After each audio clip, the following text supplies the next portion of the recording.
Close your eyes and imagine drifting through the quiet corridors of the universe. Tonight, we begin a gentle journey from the simplest forces that hold your world together to the strangest laws that whisper through black holes and quantum dreams. This is not just science, it's a cosmic lullaby. So lie back, breathe slow, and let's fall asleep, one scientific mystery at a time.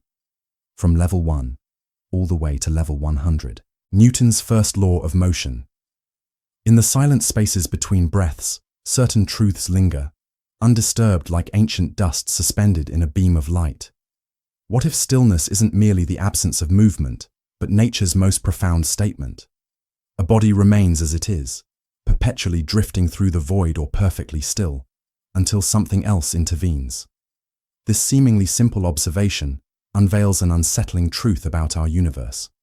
Objects have no inherent desire to move or rest. They simply continue. When you place a book on a table, it doesn't suddenly slide away. When stars drift through the cosmos, they maintain their lonely journeys for eons without deviation. This persistence, this cosmic inertia, speaks to something deeper than mere physics. It whispers of a universe that prefers consistency, that resists change unless compelled.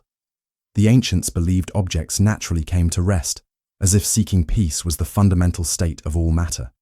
Yet Newton saw differently. He glimpsed a universe of eternal motion, where rest is merely one form of persistence. Feel the chair beneath you, holding you in place. Is it actively pushing against gravity, or merely continuing in its state of resistance? Your body, too, moves through space on our rotating planet, yet you feel perfectly still. Which perception is true? The stillness you experience, or the constant motion the stars would observe? Perhaps inertia isn't just a law of motion, but a metaphor for existence itself, the tendency of life to continue along its path until acted upon by outside forces. We resist change, maintain momentum, preserve our trajectories until something powerful enough alters our course. What if this resistance to change isn't merely physical, but woven into the very fabric of reality? What if persistence is not just a behavior of objects, but the universe's first and most fundamental promise? Newton's second law of motion. In the gentle darkness between certainty and mystery lies a relationship so fundamental it shapes every interaction in our cosmos. What if force isn't just pushing and pulling, but the universe's way of whispering change into existence? When something accelerates, breaking from its inertial slumber, a story unfolds. This acceleration, this change in velocity, carries a signature that reveals the precise nature of forces at play. The heavier the object, the more force required to move it. The greater the force, the more dramatic the acceleration. Such elegant symmetry hides in plain sight. F equals ma. 3 symbols containing infinity. Force equals mass times acceleration. A simple equation that governs falling apples and orbiting planets alike. Yet within this simplicity lies profound depth. Every action in the universe follows this pattern with perfect, unwavering precision. A feather and a bowling ball fall differently in air, but identically in vacuum.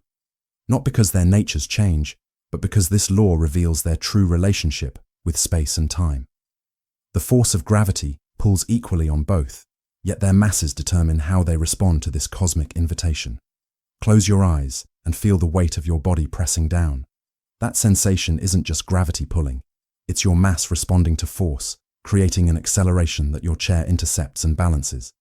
Every moment of stability is actually a perfect equilibrium of forces, a dynamic dance so constant we mistake it for stillness. What if every push and pull in your life, physical, emotional, spiritual, follows this same elegant principle? What if resistance isn't obstacle but information, telling you precisely how much force is needed to create change? Perhaps when we feel immovable, we're simply misunderstanding the relationship between the forces we apply and the mass we're trying to shift. Could it be that this mathematical relationship between force, mass, and acceleration isn't just describing the universe, but revealing something essential about its nature? What if this isn't merely a law, but a cosmic poem written in the language of motion? Newton's third law of motion. What if every action in our universe leaves an echo, a perfect reflection rippling outward through the cosmic web? In the silent dance of forces, nothing moves without creating its opposite, For every push, a pull emerges, equal in strength, opposite in direction, born in the same moment yet flowing away from each other like twins separating at birth. This symmetry of interaction weaves through reality with flawless precision, yet remains largely unseen. When your feet press against Earth, the planet pushes back with identical force, not out of defiance, but because this is the language of physics. A rocket doesn't climb skyward by pushing against air, but by expelling mass downward, riding the reciprocal force like a cosmic seesaw. Feel your weight against your chair. That sensation isn't just gravity pulling down, but the chair pushing up, a perfect counterpressure holding you suspended above the ground. Without this invisible response, you would fall through solid matter as if through empty space. The birds soar by pushing air downward. The swimmer advances by pushing water backward. Even your thoughts, electrical impulses dancing through neural pathways, create equal and opposite chemical reactions with each firing synapse. Perhaps relationships follow this same principle. Each emotion given creates its reflection. Each action toward another generates an equal reaction, though not always in ways we recognize. What if this balance isn't merely physical, but a fundamental symmetry woven into existence itself? In a universe where nothing acts in isolation, where every force creates its twin, are we ever truly alone? Or are we all connected through this endless exchange of action and reaction, push and pull, give and take, cosmic conversations written in the language of force? Law of universal gravitation. In the vast darkness between celestial bodies, an invisible thread pulls, connecting everything to everything else. What if emptiness isn't empty at all, but filled with the subtle yearning of mass for mass? All things with substance call to one another across space and time. The greater their mass, the stronger their voice. The closer they stand, the louder they hear each other's call. This attraction, this gravity, binds galaxies, guides planets, and holds you gently against Earth's surface. Two objects, regardless of composition or history, feel this same pull toward one another, diminishing with distance squared, yet never truly vanishing. Even now, your body feels the faint tug of distant stars, though their whisper is drowned by Earth's louder gravitational song. The moon pulls not just at oceans creating tides, but at solid ground too, the entire planet breathing subtly under lunar influence. Your own mass exerts a pull on everything around you, though too gentle to perceive. Each step you take slightly alters the trajectory of our planet, an infinitesimal change lost in larger motions. When Newton watched the apple fall, he glimpsed not just a local phenomenon, but a universal truth, that the same force guiding fruit to ground also conducts the celestial ballet of planets around stars. What seemed different was merely a matter of scale. Is gravity truly a force, or as Einstein suggested, the curvature of space-time itself, mass creating wells in the fabric of reality into which other objects naturally roll? Perhaps attraction isn't pulling, but falling together along the contours of existence. What if this universal attraction exists not just in physics, but metaphorically in all things? Ideas gravitating toward minds ready to receive them, souls drawing together across impossible distances. Could gravity be the universe's first and most enduring love story? Law of conservation of mass. What if nothing ever truly disappears? In a universe of constant change, one truth remains immutable. Mass persists, transforming but never vanishing from existence. When wood burns, becoming ash and smoke, its substance seems diminished. Yet if we could gather every particle, every molecule released, the carbon dioxide exhaled into air, the water vapor risen skyward, the minerals settled in grey dust, we would find the exact measure of what existed before. Nothing lost, merely scattered and rearranged. This principle whispers a profound truth. In all physical and chemical changes, mass neither appears from nothing nor vanishes into void. It merely shifts forms, adopts new arrangements, enters different relationships. The total remains eternally balanced. The ancient alchemists sought transmutation, but discovered this conservation instead, a universe that allows endless transformation, but permits no creation or destruction of substance itself. Only with nuclear reactions did we discover the equivalence of mass and energy, expanding but not contradicting this fundamental principle. Your own body demonstrates this conservation daily. The food you consume becomes you. The atoms you borrowed temporarily will eventually return to the environment, neither created nor destroyed in their journey through your existence. Perhaps there's comfort in this persistence. The elements that form you today once burned in ancient stars, flowed through prehistoric creatures, drifted as dust across primordial seas. Nothing is new. Everything recycles. What if this conservation extends beyond physics? Could our thoughts, actions, and influences similarly persist, neither created from nothing nor vanishing completely, but transforming endlessly as they ripple through time? Is the universe perhaps keeping a perfect tally not just of mass, but of everything that ever was? Law of conservation of energy. What if the universe keeps perfect accounts? Among the mysteries of existence, one principle stands unwavering. Energy neither appears from emptiness nor disappears into void, but flows eternally between forms, a cosmic river changing course but never volume. The kinetic energy of your moving hand becomes sound when you clap, heat when you rub palms together, potential energy when you lift an object. Nothing is created, nothing destroyed, only transformed with flawless accounting, every joule accounted for if we look closely enough. A pendulum swings, trading height for speed, then speed for height in hypnotic rhythm. A falling waterfall surrenders gravitational potential to become the kinetic rush of current, then sound of splashing, then thermal energy warming the pool below, different expressions of the same fundamental quantity. This conservation connects everything. The warmth in your body came from food, which captured sunlight, which released nuclear energy forged in stellar cores, born from gravitational collapse of cosmic dust. Energy flows through these transformations like a thread connecting distant moments. Even in the void of space, virtual particles appear and vanish in perfect balance, borrowing energy briefly before returning it completely. The universe allowing temporary loans but no permanent theft from its energy treasury. What if this principle extends beyond physics? Perhaps emotional energy transforms rather than vanishes. Grief becoming purpose, love becoming memory, inspiration becoming creation. Maybe the energy of consciousness itself follows this law, changing form but never truly lost. If everything we do merely transforms what existed before, are we not all engaged in endless rearrangement rather than creation? And if energy never dissipates completely, what echoes of past moments still resonate in the universe around us, transformed but eternally present? Law of inertia. In the hushed spaces between action and consequence, a strange truth emerges. What if resistance to change isn't stubbornness, but the universe's most fundamental nature? Objects persist in their state, whether stillness or uniform motion, unless compelled by forces to behave otherwise. This resistance to change, this cosmic stubbornness we call inertia, shapes everything from spinning galaxies to your morning coffee staying put on the table. Feel the subtle push against your body when a vehicle accelerates or turns.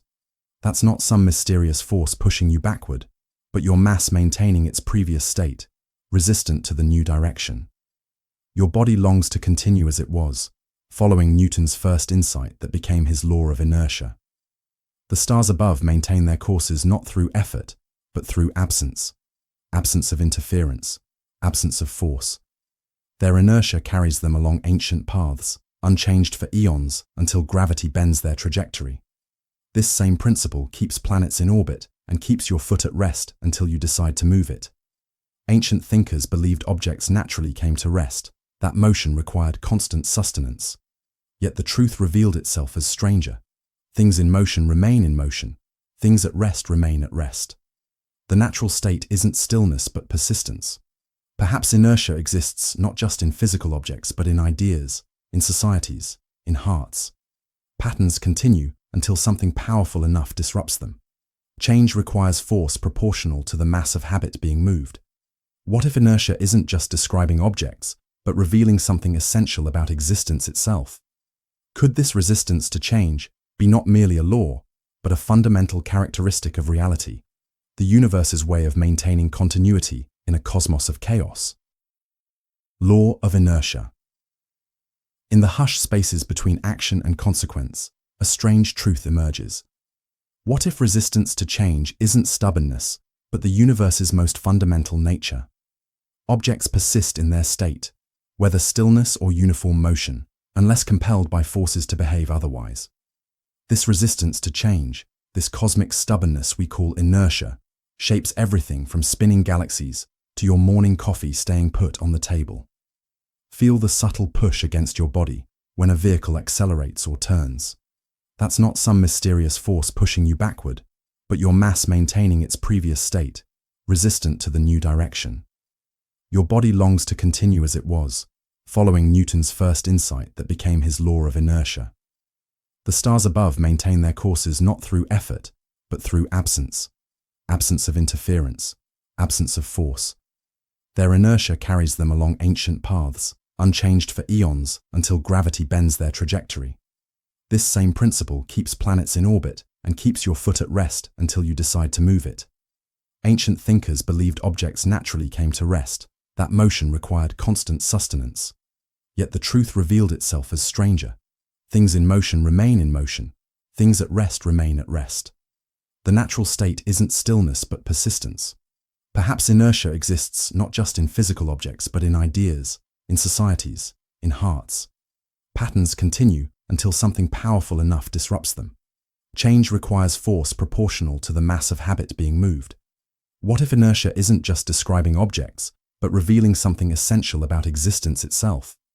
Could this resistance to change be not merely a law, but a fundamental characteristic of reality, the universe's way of maintaining continuity in a cosmos of chaos? Boyle's law. What if empty space isn't truly empty, but filled with invisible dancers responding to our touch? In the behavior of gases lies a strange symmetry, an inverse relationship between the space they occupy and the pressure they exert. As volume decreases, pressure increases proportionally. Compress a gas to half its volume, and it pushes back with twice the force. This perfect mathematical relationship emerged from Boyle's observations of air trapped in J-shaped tubes, simple experiments revealing fundamental truths. PV equals K, pressure times volume equals a constant. This elegant equation describes countless invisible interactions, air compressed in bicycle pumps growing warm with resistance, your lungs expanding to reduce pressure and draw breath inward, weather systems creating winds as pressure differentials seek equilibrium. Imagine the molecular reality behind this law. Countless particles racing randomly, colliding with surfaces.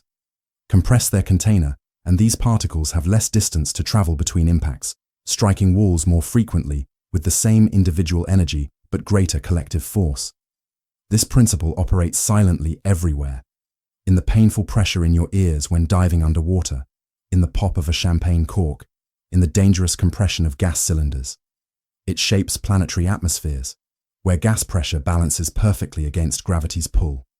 Perhaps this inverse relationship exists beyond physics in subtle ways. Does emotional pressure increase as personal space decreases? Do ideas compress into denser, more powerful forms when constrained by limitations? Is creativity sometimes enhanced by restriction of space, time, or resources? What if Boyle's law reveals something essential, not just about gases, but about balance itself? That some products of reality remain constant even as their components shift dramatically? Could this preservation of the pressure-volume product be a glimpse into how the universe maintains equilibrium through complementary change? Charles's law. What if heat is merely energy dreaming of expansion? In the silent world of gases, a beautiful proportion emerges. As temperature rises, volume swells in perfect harmony, as if matter itself is dancing to thermal rhythms. V is proportional to T, volume proportional to absolute temperature. This elegant relationship reveals itself in hot air balloons reaching skyward, in bread dough rising in warm ovens, in the dangerous swelling of sealed containers heated beyond their capacity to contain. Jacques Charles observed this pattern by tracking gas-filled balloons as they responded to temperature changes. Heat the gas, and the molecules move faster, strike container walls with greater force and frequency, demanding more space. Cool the same gas, and volume contracts as molecular motion slows, particles requiring less room for their diminished dance. This direct proportion guides us to absolute zero, that theoretical point where molecular motion would cease entirely and volume would shrink to nothing. Though unattainable, this temperature frontier offers a reference point from which the law measures all thermal expansion.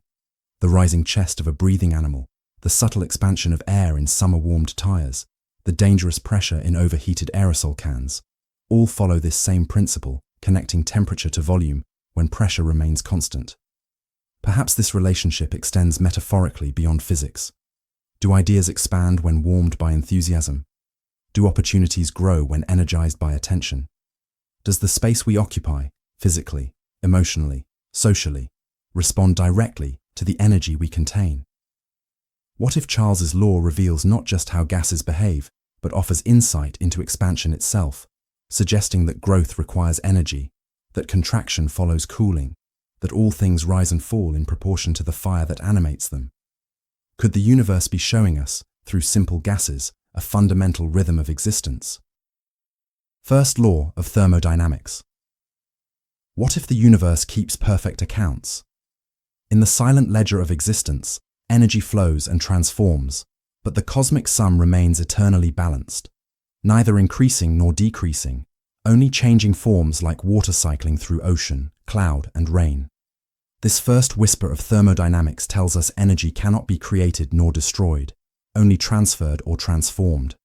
The flame doesn't consume the candle's energy, it merely releases it, converting chemical bonds to light and heat that disperse into the surrounding air, perfectly preserved in sum though scattered in form. Your body obeys this principle with every heartbeat. The chemical energy from food becomes motion, thought, warmth, transforming but never vanishing. The sunshine warming your skin traveled across space as radiation, converted from nuclear fusion in the sun's core, which itself came from gravitational collapse of primordial hydrogen. Nothing new created, nothing existing lost. A pendulum swings from potential to kinetic energy and back again, a perpetual trade that could continue eternally, if not for friction's subtle theft, dispersing the energy as heat, but never destroying it.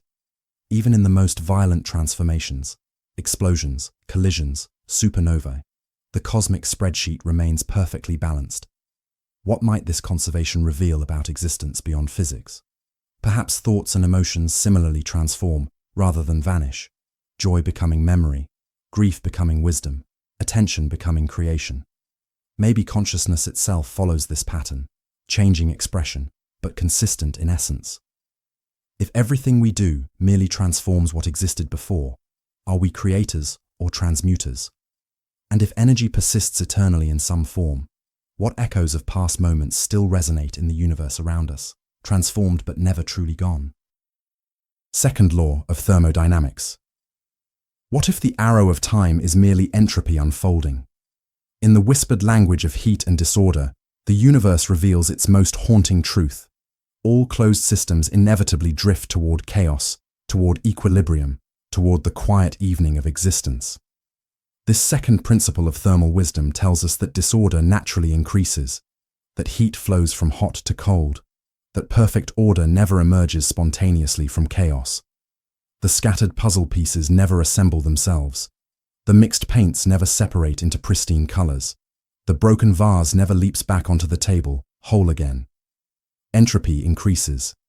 This cosmic direction governs everything from cooling coffee to dying stars. Your room naturally becomes messy, never spontaneously tidy. Living creatures maintain their exquisite order only by creating greater disorder elsewhere, importing energy and exporting waste. The waterfall can never flow upward. The smoke never returns to the flame. The ripples never converge back to stillness at their source. Each transformation disperses energy into less useful forms, like water flowing downhill, powerful at the mountain peak, but merely part of the ocean at journey's end. Perhaps this inevitable increase in entropy gives time its direction. We remember the past, but not the future, because entropy leaves breadcrumbs, countless microscopic changes marking which moment came before another. The asymmetry of time may be nothing more than disorder's natural growth. What if this principle extends beyond physics into information, society, consciousness? Does perfect order always require constant effort to maintain? Is the struggle between creation and decay the fundamental rhythm of existence? Could entropy's relentless march actually be beautiful? the universe's way of exploring all possible arrangements before reaching its final equilibrium? What if disorder isn't chaos, but the cosmos exhaling after the tight order of its birth? Third law of thermodynamics. What if perfect stillness is unattainable? At the edge of absolute zero, that mythical temperature where thermal motion would theoretically cease, lies a strange boundary condition, whispering of quantum reality's stubborn nature. The entropy of a perfect crystal approaches zero as its temperature nears absolute zero. Yet this perfect order, this complete absence of thermal chaos, remains forever just beyond reach. A limit approached, but never truly attained in finite steps or finite time. As matter cools toward this ultimate chill, its molecular dance slows dramatically. Particles that once vibrated wildly now move with barely perceptible tremors. But quantum uncertainty ensures some minimal motion always remains, a final, irreducible jitter encoded in reality's foundations. This third thermodynamic principle reveals something profound. Perfect order cannot exist in our universe. Even at temperatures millionths of a degree above absolute zero, where helium becomes a superfluid climbing container walls and flowing without friction, some quantum entropy persists. Perhaps this principle extends beyond physics. Is perfect knowledge, perfect stillness, perfect certainty similarly unattainable? Do all systems retain some irreducible element of disorder or uncertainty, no matter how precisely we attempt to control them? Scientists have created the coldest places in the universe in their laboratories, chilling atoms to temperatures billions of times colder than deep space.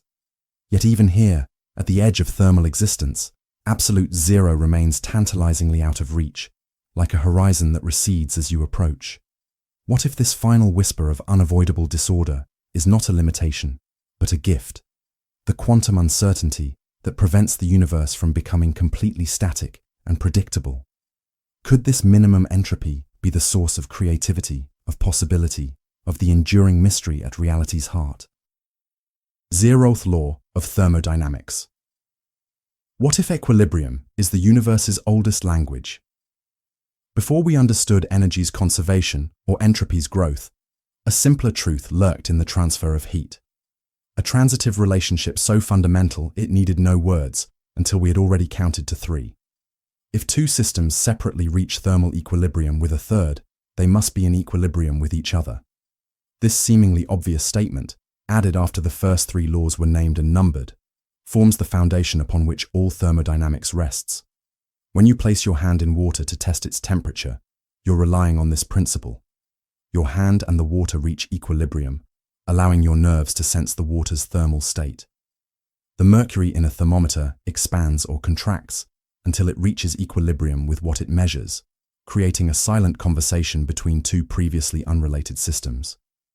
This zeroth law enables us to define temperature itself, that quality which determines whether heat will flow between objects when they contact. Without this transitive property, the concept of temperature would have no consistent meaning. Consider 3 objects. If A matches B's temperature and B matches C's temperature, then A must match C's temperature. This elegant transitivity creates a universal scale, a shared thermal language spoken by all matter. Perhaps this principle extends beyond heat. Do ideas reach equilibrium when shared between minds? Does emotional resonance follow similar patterns? If you and I both emotionally align with a third person, might we find unexpected harmony with each other? What if equilibrium itself isn't merely a state, but a communication, the universe's first and most basic form of information transfer? Could this simple, transitive property be revealing something essential, not just about temperature, but about relationship itself? Law of entropy. What if disorder is the universe's natural poetry? In the cosmic journey from order to chaos lies a truth so fundamental it shapes the direction of time itself. Systems naturally evolve towards states of greater probability, greater disorder, greater possibilities.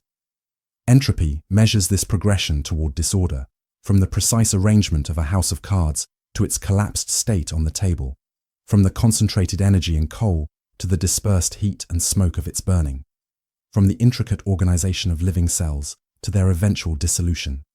Each moment, countless microscopic events unfold with asymmetric probability, A drop of ink spreads through water because there are infinitely more arrangements of dispersed molecules than concentrated ones. The mathematics of probability drives this relentless diffusion toward greater entropy. Life itself seems to defy this principle, creating exquisite order from chaos. Yet living organisms are not closed systems. They maintain their internal structure by consuming energy and exporting waste, increasing the total entropy of their surroundings while creating local islands of complexity. Perhaps entropy reveals something profound about information itself. When you shuffle a deck of cards, you're not destroying information, but transforming it from one specific arrangement to one of countless possible alternatives. The information becomes less useful, less accessible, but is never truly lost. What if this tendency toward disorder isn't a flaw in reality, but its most essential feature? Without entropy's gentle push toward equilibrium, heat would not flow, chemical reactions would not proceed, life could not extract energy from its environment. Could entropy's growth be the universe's way of exploring all possible configurations before reaching its final equilibrium? Is the cosmos perhaps an entity that began in perfect order, now slowly exhaling into all possible arrangements of its fundamental components? Law of conservation of momentum. What if motion carries memory? In the dance of colliding objects, a strange consistency emerges.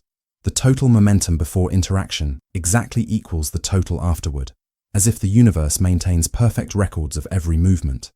Mass multiplied by velocity creates momentum, a vector quantity pointing in the direction of travel.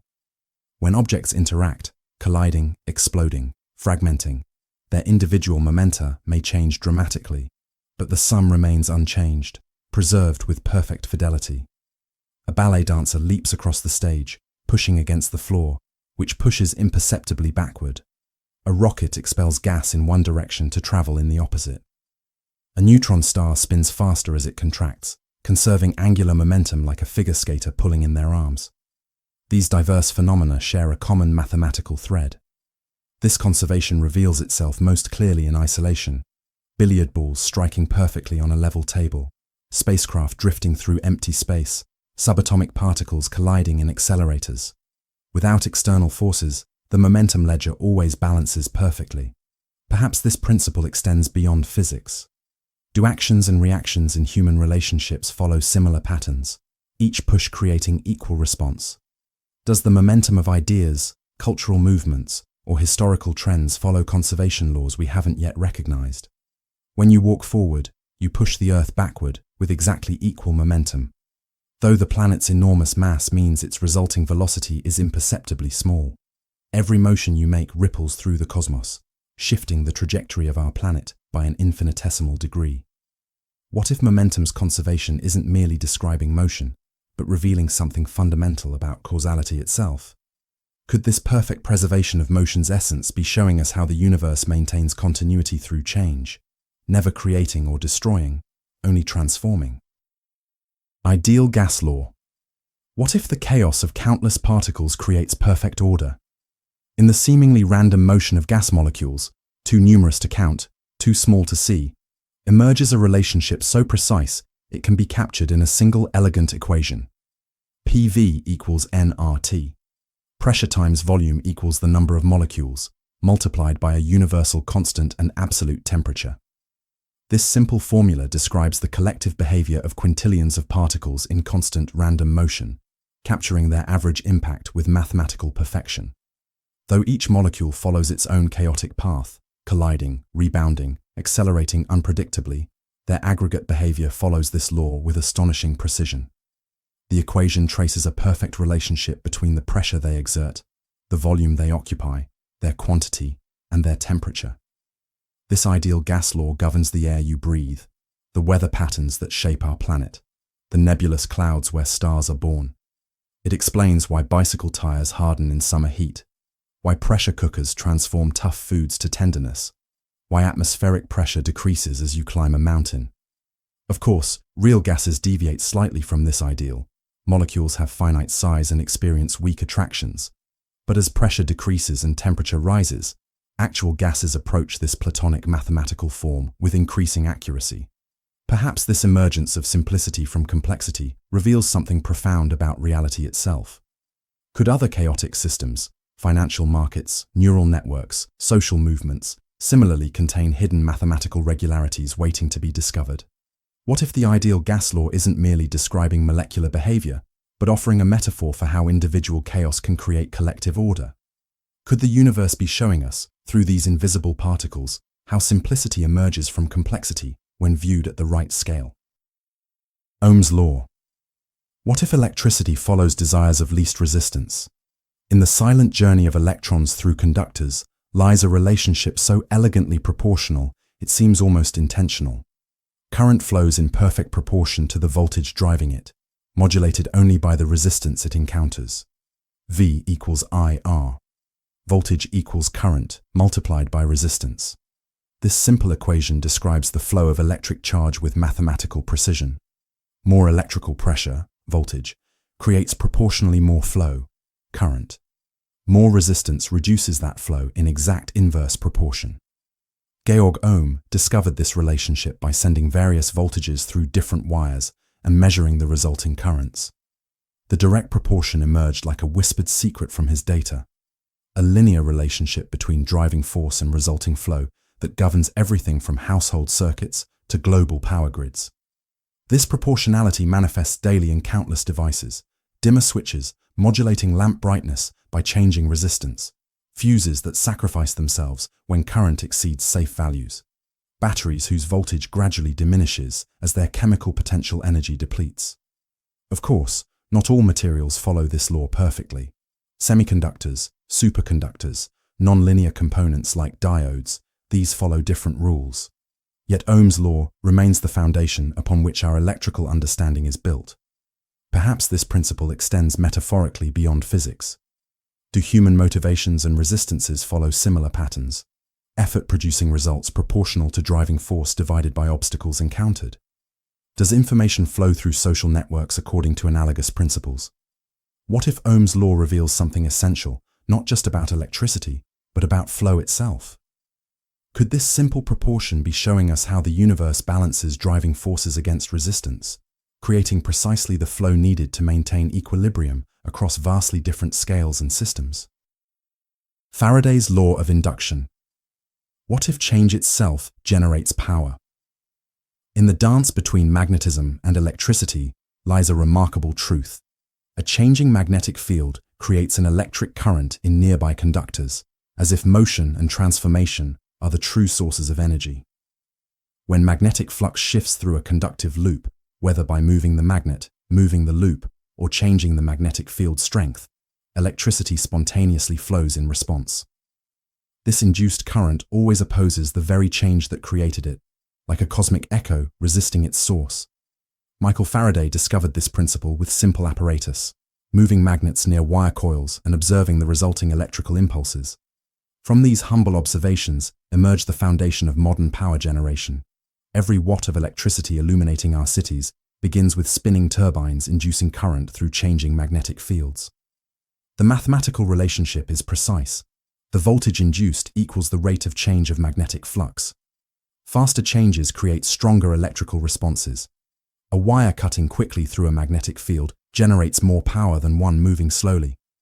A rapidly fluctuating field creates more current than a gradually shifting one. This principle manifests in countless devices. Electric guitars whose pickups sense vibrating metal strings disrupting magnetic fields. Induction stoves heating iron pans without flames. Transformers stepping voltage up and down to power our homes. Generators converting mechanical rotation to electrical power. Perhaps this relationship between change and energy extends beyond physics. Do transformations in thought, in society, in consciousness similarly generate new potentials? Is resistance to change a fundamental property, not just of electromagnetic systems, but of all evolving structures? What if Faraday's law reveals something essential, not just about electricity and magnetism, but about transformation itself?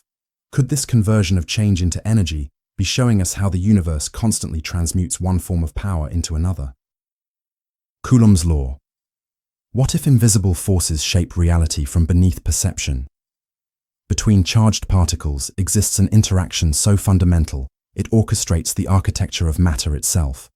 Electric charges attract or repel with forces inversely proportional to the square of their separation. Like charges repel, opposite charges attract. This simple truth, combined with mathematical precision, force proportional to the product of charges and inversely proportional to distance squared, governs interactions from subatomic scales to cosmic phenomena. Charles-Augustin de Coulomb measured these electrical forces using delicate torsion balances, revealing a relationship remarkably similar to Newton's gravitational law. Both forces diminish with distance squared. Both involve the product of interacting quantities.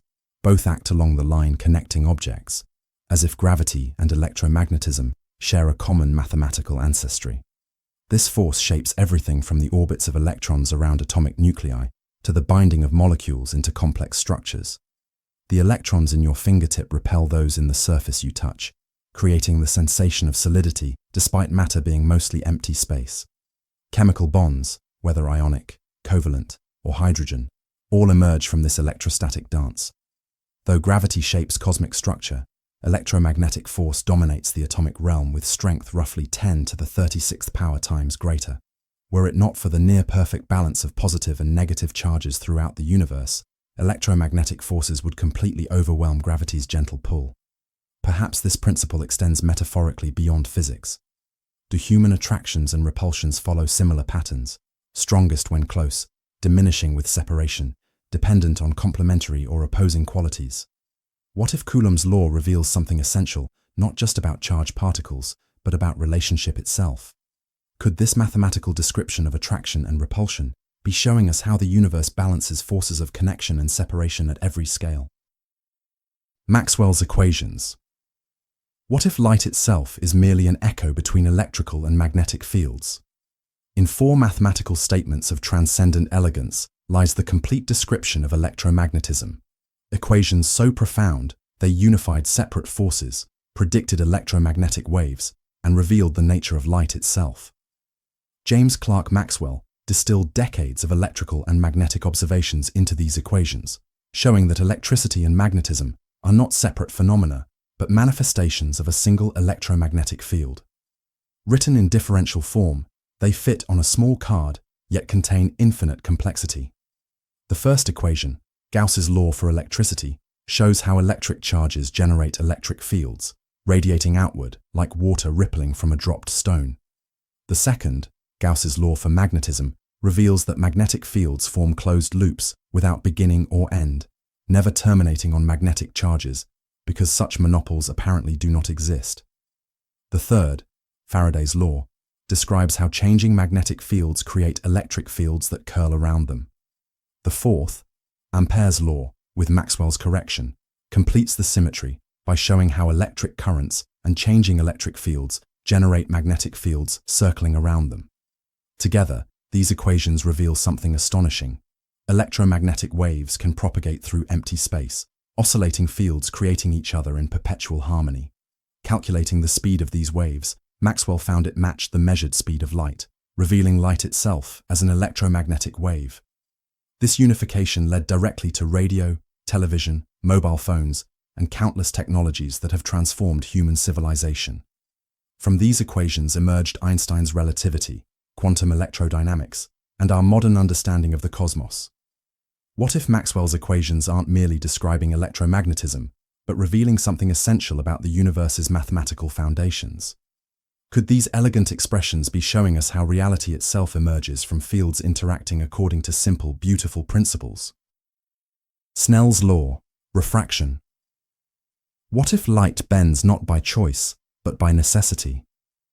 At the boundary between transparent materials, light rays change direction with mathematical precision, following an elegant proportion that reveals profound truths about the nature of speed, time, and perception. When light passes from one medium to another, air to water, glass to diamond, atmosphere to space, its path bends according to a simple ratio. The sine of the angle of incidence divided by the sine of the angle of refraction equals the ratio of the second medium's refractive index to the first's. This bending occurs because light travels at different speeds through different materials.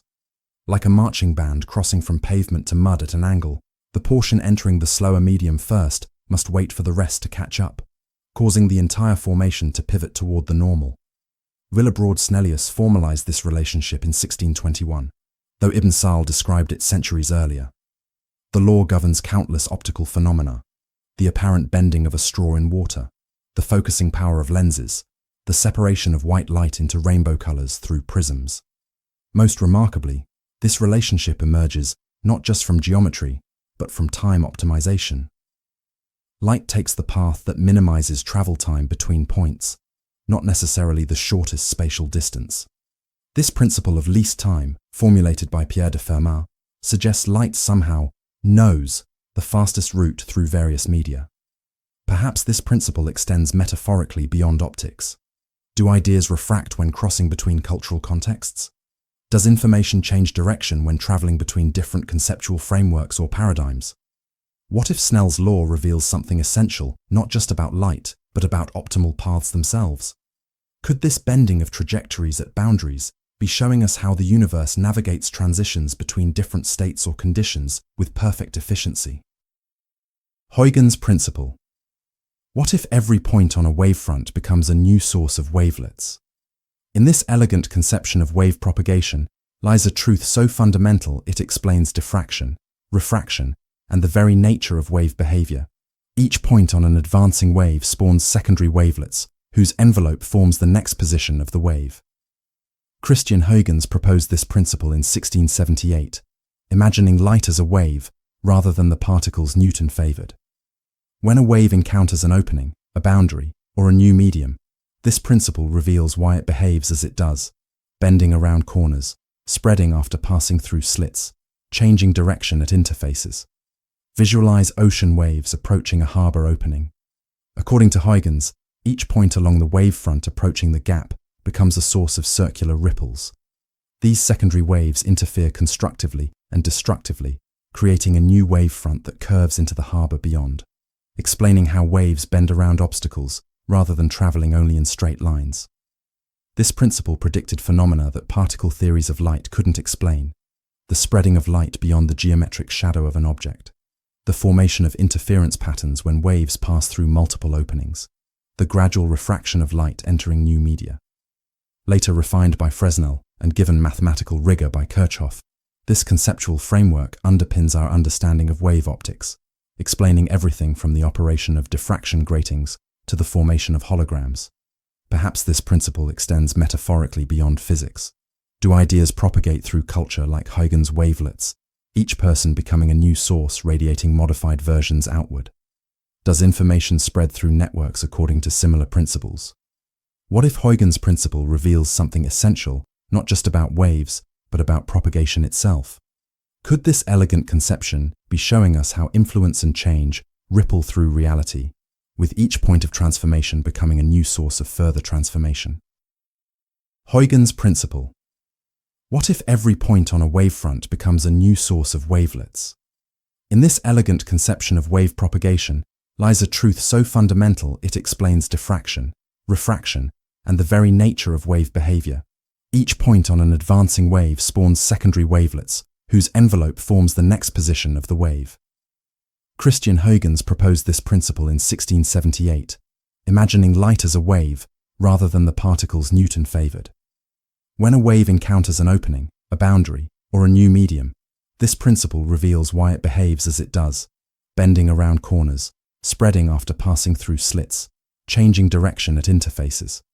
Visualize ocean waves approaching a harbor opening. According to Huygens, each point along the wavefront approaching the gap becomes a source of circular ripples.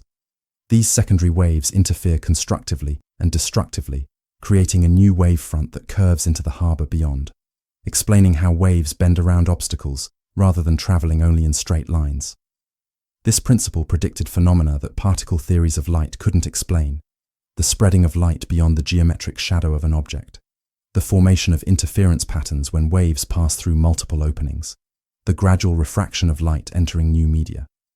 Later refined by Fresnel and given mathematical rigor by Kirchhoff, this conceptual framework underpins our understanding of wave optics, explaining everything from the operation of diffraction gratings to the formation of holograms. Perhaps this principle extends metaphorically beyond physics.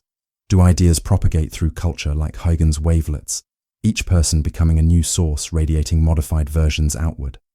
Does information spread through networks according to similar principles? What if Huygens' principle reveals something essential, not just about waves, but about propagation itself? Could this elegant conception be showing us how influence and change ripple through reality, with each point of transformation becoming a new source of further transformation? Planck's law. What if light reveals the temperature of its source? In the spectrum of radiation emitted by heated objects lies a relationship so precise it connects the continuous world of classical physics with the quantized reality of the quantum realm, a mathematical bridge between paradigms. Every object with temperature above absolute zero emits electromagnetic radiation across a spectrum of wavelengths. The precise distribution of this spectrum, which wavelengths contain most energy, follows Planck's law, a function of the object's temperature and fundamental constants of nature. Max Planck derived this relationship in 1900 while studying blackbody radiation, the theoretical ideal emission from objects that absorb all incident radiation.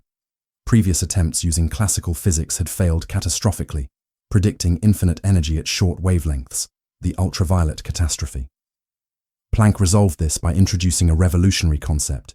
Energy is exchanged in discrete packets, or quanta, rather than continuously. This law governs countless phenomena: the amber glow of heating elements, the color progression of stars from red dwarfs to blue giants, the invisible infrared signatures that thermal cameras detect. It explains why metals glow red before turning yellow, then white as they heat, and why perfect absorption appears black, while perfect emission at high temperature appears brilliantly white. The formula precisely specifies the spectral radiance at each wavelength based on temperature alone, yielding distinctive curves that peak at shorter wavelengths for hotter objects, with total emission increasing with the fourth power of temperature. Perhaps this relationship extends metaphorically beyond physics. Does creative output similarly follow distinctive spectra, depending on the intensity of inspiration or emotional temperature? What if Planck's law reveals something essential, not just about radiation, but about the nature of energy exchange itself? Could this distribution be showing us how the universe balances discrete and continuous aspects of reality, revealing quantum nature through macroscopic observation? Planck's law. What if light reveals the temperature of its source? In the spectrum of radiation emitted by heated objects lies a relationship so precise it connects the continuous world of classical physics with the quantized reality of the quantum realm, a mathematical bridge between paradigms. Every object with temperature above absolute zero emits electromagnetic radiation across a spectrum of wavelengths. The precise distribution of this spectrum, which wavelengths contain most energy, follows Planck's law, a function of the object's temperature and fundamental constants of nature. Max Planck derived this relationship in 1900 while studying blackbody radiation, the theoretical ideal emission from objects that absorb all incident radiation. Previous attempts using classical physics had failed catastrophically, predicting infinite energy at short wavelengths, the ultraviolet catastrophe. Planck resolved this by introducing a revolutionary concept. Energy is exchanged in discrete packets, or quanta, rather than continuously. This law governs countless phenomena: the amber glow of heating elements, the color progression of stars from red dwarfs to blue giants, the invisible infrared signatures that thermal cameras detect. It explains why metals glow red before turning yellow, then white as they heat, and why perfect absorption appears black, while perfect emission at high temperature appears brilliantly white. The formula precisely specifies the spectral radiance at each wavelength based on temperature alone, yielding distinctive curves that peak at shorter wavelengths for hotter objects, with total emission increasing with the fourth power of temperature. Perhaps this relationship extends metaphorically beyond physics. Does creative output similarly follow distinctive spectra, depending on the intensity of inspiration or emotional temperature? What if Planck's law reveals something essential, not just about radiation, but about the nature of energy exchange itself? Could this distribution be showing us how the universe balances discrete and continuous aspects of reality, revealing quantum nature through macroscopic observation? Photoelectric effect law. What if light sometimes behaves not as waves, but as particles? When light strikes certain metals, electrons leap from the surface, but strangely, Their energy depends not on the light's brightness, but on its color. This puzzling phenomenon shattered classical physics and revealed the quantum nature of reality. Heinrich Hertz discovered in 1887 that ultraviolet light caused metals to emit electrical charges. Classical wave theory predicted that increasing light intensity should increase electron energy, while changing color frequency should affect only the number of electrons ejected. The observed behavior was precisely opposite. Light frequency determined electron energy, while intensity affected only their number.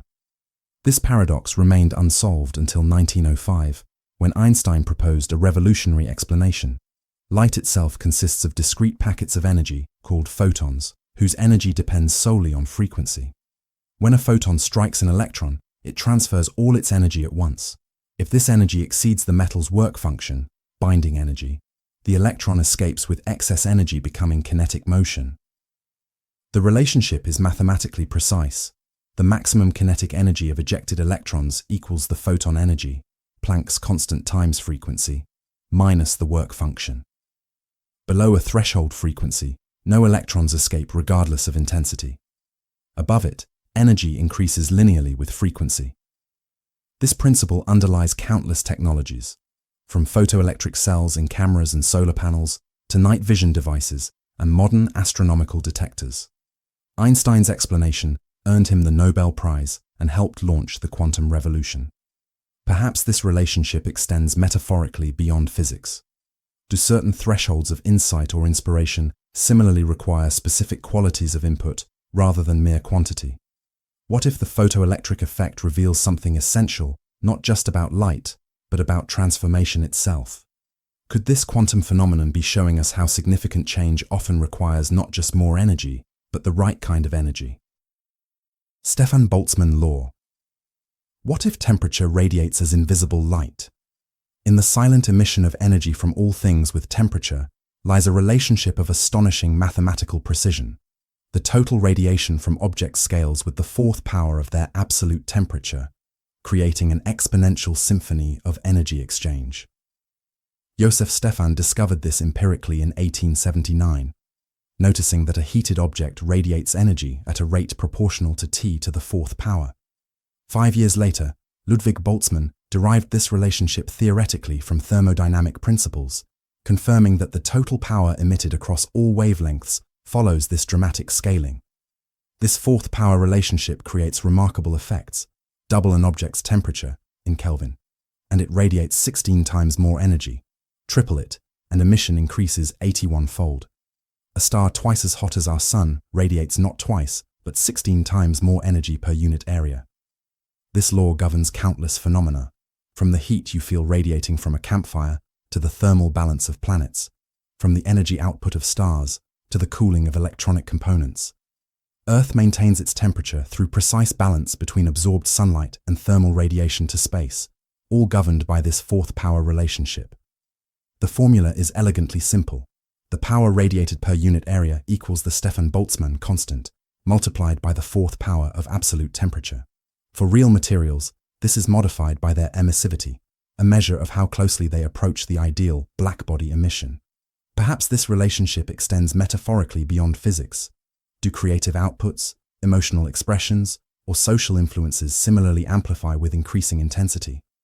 What if the Stefan-Boltzmann law reveals something essential, not just about thermal radiation, but about energy exchange itself?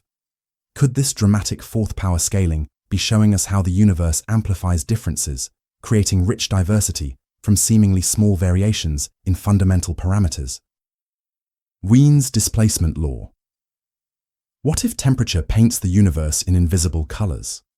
In the spectrum of radiation from all warm objects lies a shifting peak, a wavelength of maximum emission that moves with perfect mathematical precision as temperature changes, revealing the thermal state of distant stars and nearby tea kettles alike. Wilhelm Wien discovered this relationship in 1893, noting that the wavelength of peak emission in a blackbody spectrum is inversely proportional to its absolute temperature. As objects heat, their emission peak shifts towards shorter wavelengths, from invisible infrared through red, orange, yellow, and ultimately blue-white for the hottest objects. This elegant inverse proportion explains why metals glow red before turning white hot, why stars have distinctive colors corresponding to their surface temperatures, why infrared cameras can visualize temperature differences invisible to human eyes. The sun's yellowish appearance reveals its surface temperature of approximately 5,800 Kelvin. The reddish star Betelgeuse betrays its cooler 3,600 Kelvin surface. The relationship is mathematically precise. The wavelength of maximum emission in meters equals a constant, approximately 0.0029 meter Kelvin, divided by the absolute temperature. Double the temperature, and the peak shifts to half the wavelength. Triple it, and the peak moves to 1/3 as long. This principle underlies countless applications, from estimating star temperatures through spectroscopy to designing efficient light sources, from optimizing thermal imaging systems to understanding the cosmic microwave background radiation, whose 2.7 Kelvin temperature yields a peak in microwave frequencies. Perhaps this relationship extends metaphorically beyond physics. Do creative expressions or emotional states similarly manifest through characteristic spectra that shift with intensity? What if Wien's displacement law reveals something essential not just about thermal radiation, but about how information embeds itself in spectra? Could this shifting peak be showing us how the universe encodes temperature, one of its most fundamental properties, into the colors of light itself? Law of reflection. What if mirrors remember perfectly the angle of approach? In the silent dance between light and polished surfaces lies a relationship of flawless geometric precision. The angle of incidence exactly equals the angle of reflection, creating a perfect symmetry across the normal line. This elegantly simple principle governs countless phenomena, from your gaze meeting itself in bathroom mirrors, to laser beams bouncing through fiber optic networks, from sound echoing off canyon walls, to radio signals reflecting from the ionosphere. The relationship holds true across the electromagnetic spectrum and extends to other wave types. When light strikes a reflective surface, it bounces away with the same angle it arrived, measured from the perpendicular to the surface. This perfect equality creates predictable paths, allowing us to calculate precisely where rays will travel, how images will form, where echoes will return. The mathematical statement couldn't be simpler. Theta I equals theta r. The angle of incidence equals the angle of reflection. This symmetry creates fascinating consequences. Virtual images appearing exactly as far behind mirrors as objects stand before them. Periscopes and kaleidoscopes redirecting light through precise geometric paths. Parabolic reflectors focusing parallel rays to a perfect point. Though quantum effects create microscopic deviations and rough surfaces scatter light in multiple directions, this law remains one of physics' most reliable principles, working equally well for ripples on a pond, sound waves in air, or seismic waves traveling through Earth's interior. Perhaps this relationship extends metaphorically beyond physics. Do actions reflect back with similar precision? Do influences propagate through social networks following comparable geometric rules? What if the law of reflection reveals something essential not just about light, but about symmetry itself? Could this precise equality be showing us how the universe preserves information during interactions, ensuring what approaches and what departs remain perfectly balanced across the boundary between systems? Heisenberg's uncertainty principle. What if precision itself has fundamental limits? At the quantum scale, a strange truth emerges. Certain pairs of properties cannot be simultaneously known with perfect accuracy. The more precisely we measure one, the more indeterminate the other becomes, as if reality itself resists complete observation. Position and momentum, energy and time. These complementary pairs exist in delicate balance, their combined precision constrained by a fundamental limit involving Planck's constant, that tiny quantum of action that defines the granularity of reality at its smallest scales. Werner Heisenberg discovered this principle in 1927, realizing that the very act of measuring a particle's position disturbs its momentum, and vice versa. This isn't merely a limitation of instruments or techniques, but a fundamental aspect of quantum reality. These properties exist in states of intrinsic uncertainty. The mathematical relationship is precise. The product of uncertainties in complementary variables must equal or exceed h bar divided by 2, the reduced Planck constant divided by 2. Try to pin down an electron's location more precisely, and its momentum becomes correspondingly more uncertain. measure its energy more exactly, and the time at which it has that energy grows more ambiguous. This principle shapes everything from the stability of atoms to the nature of quantum tunneling, from the behavior of semiconductors to the impossibility of perfect energy measurement in extremely brief time intervals. It sets fundamental limits on what can be known about physical systems. Perhaps this relationship extends metaphorically beyond physics. Are there fundamental uncertainties in knowledge, in prediction, in understanding that no amount of precision can overcome? What if Heisenberg's uncertainty principle reveals something essential, not just about measurement, but about reality itself? Could this fundamental limit be showing us that the universe is not ultimately composed of things with definite properties, but of probability waves and potentials that crystallize into apparent certainty only when observed? Schrödinger's equation. What if reality at its foundation isn't made of particles, but of waves of possibility? In an elegant mathematical expression lies the core equation of quantum mechanics, describing how these probability waves evolve through space and time, revealing the ghostly nature of matter itself.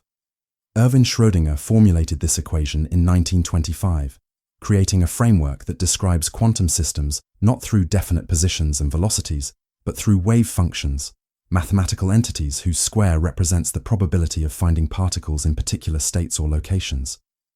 The time-dependent form shows how these probability distributions evolve, flowing like water through possible configurations.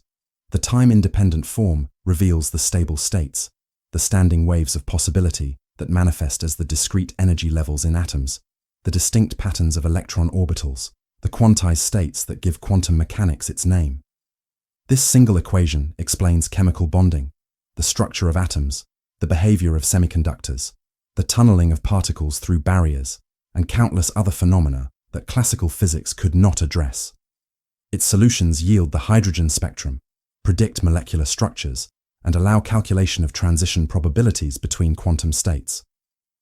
Though mathematically complex, involving imaginary numbers, differential operators, and wave functions in abstract Hilbert spaces, this equation's predictions match experimental results with astonishing precision.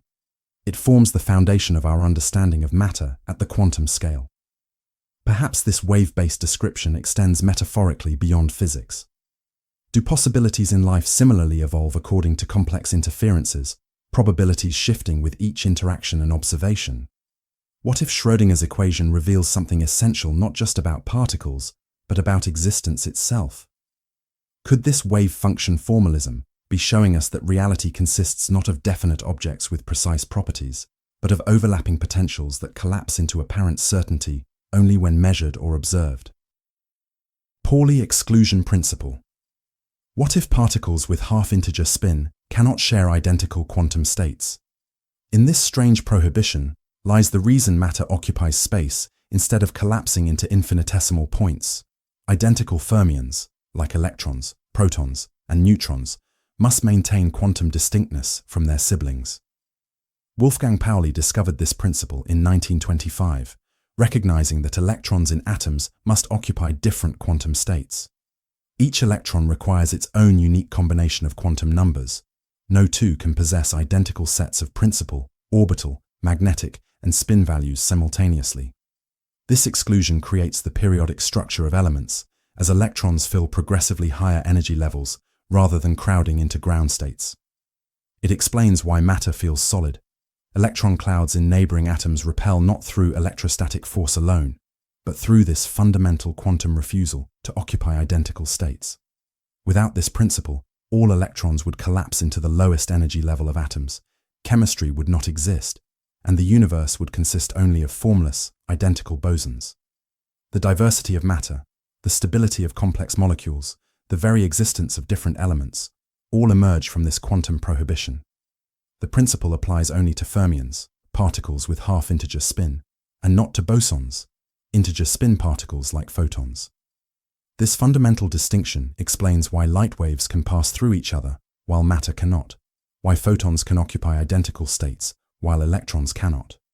Perhaps this relationship extends metaphorically beyond physics. Does individuality in complex systems similarly emerge from prohibition of identical states? Do creative processes follow comparable patterns of differentiation? What if the Pauli exclusion principle reveals something essential, not just about particles, but about distinction itself? Could this quantum prohibition be showing us how the universe generates diversity and structure from what would otherwise be homogeneous collections of identical entities? Pauli exclusion principle. What if particles with half-integer spin cannot share identical quantum states? In this strange prohibition lies the reason matter occupies space instead of collapsing into infinitesimal points. Identical fermions, like electrons, protons, and neutrons, must maintain quantum distinctness from their siblings. Wolfgang Pauli discovered this principle in 1925, recognizing that electrons in atoms must occupy different quantum states. Each electron requires its own unique combination of quantum numbers. No two can possess identical sets of principal, orbital, magnetic, and spin values simultaneously. This exclusion creates the periodic structure of elements, as electrons fill progressively higher energy levels rather than crowding into ground states. It explains why matter feels solid. Electron clouds in neighboring atoms repel not through electrostatic force alone, but through this fundamental quantum refusal to occupy identical states. Without this principle, all electrons would collapse into the lowest energy level of atoms, chemistry would not exist, and the universe would consist only of formless, identical bosons. The diversity of matter, the stability of complex molecules, the very existence of different elements, all emerge from this quantum prohibition. The principle applies only to fermions, particles with half-integer spin, and not to bosons, integer spin particles like photons. This fundamental distinction explains why light waves can pass through each other while matter cannot, why photons can occupy identical states while electrons cannot. Perhaps this relationship extends metaphorically beyond physics. Does individuality in complex systems similarly emerge from prohibition of identical states?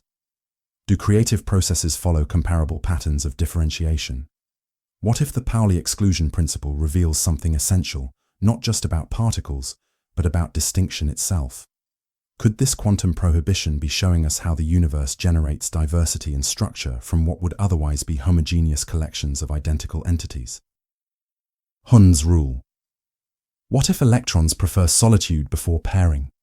In the arrangement of electrons within atomic orbitals emerges a preference so consistent it reveals fundamental aspects of quantum mechanics. Electrons first occupy orbitals singly with parallel spins before pairing up in any orbital.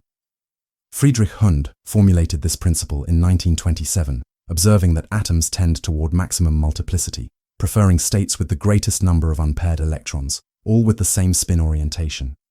This seemingly counterintuitive behavior emerges from the interplay of quantum mechanical effects, primarily the reduction in electron-electron repulsion when particles occupy different spatial regions. For example, carbon's 6 electrons distribute as 1s squared, 2s squared, 2p squared, with the two 2p electrons occupying different p orbitals, px and py, with parallel spins rather than pairing in a single orbital. Only when all available orbitals of equal energy contain one electron do additional electrons begin to pair up. This rule explains why oxygen, with configuration 1s squared, 2s squared, 2p to the fourth, has 2 unpaired electrons, making it paramagnetic, noticeably attracted to magnetic fields. It reveals why transition metals with partially filled d orbitals often exhibit complex magnetic properties and variable oxidation states. Combined with the Aufbau principle and Pauli exclusion principle, Hund's rule successfully predicts the ground state electronic configurations and magnetic properties of atoms and ions, providing crucial insights into chemical reactivity, bond formation, and spectroscopic behavior. Perhaps this relationship extends metaphorically beyond physics. Do other systems naturally maximize their degrees of freedom before constraining interactions? Do creative or social processes similarly expand into available spaces before consolidating? What if Hund's rule reveals something essential, not just about electrons, but about energy minimization strategies? Could this preference for maximum multiplicity be showing us how the universe balances repulsive forces with quantum requirements, creating optimal arrangements that influence everything from atomic structure to chemical behavior? Quantum tunneling law. What if barriers aren't absolute, but merely suggestions? At the quantum scale, particles sometimes traverse regions they classically shouldn't have enough energy to enter. passing through potential barriers as if borrowing energy briefly from the universe itself, manifesting on the other side as if the obstacle never existed. This tunneling phenomenon emerges directly from the wave nature of quantum particles. When a particle's wave function encounters a barrier, most of its amplitude reflects back, but a small portion extends into and sometimes through the forbidden region, giving the particle a finite probability of being detected on the opposite side. The probability of tunneling depends exponentially on the barrier's height, width, and the particle's mass. Heavier particles tunnel less readily than lighter ones. This relationship explains why tunneling significantly affects electron behavior but rarely manifests for larger objects.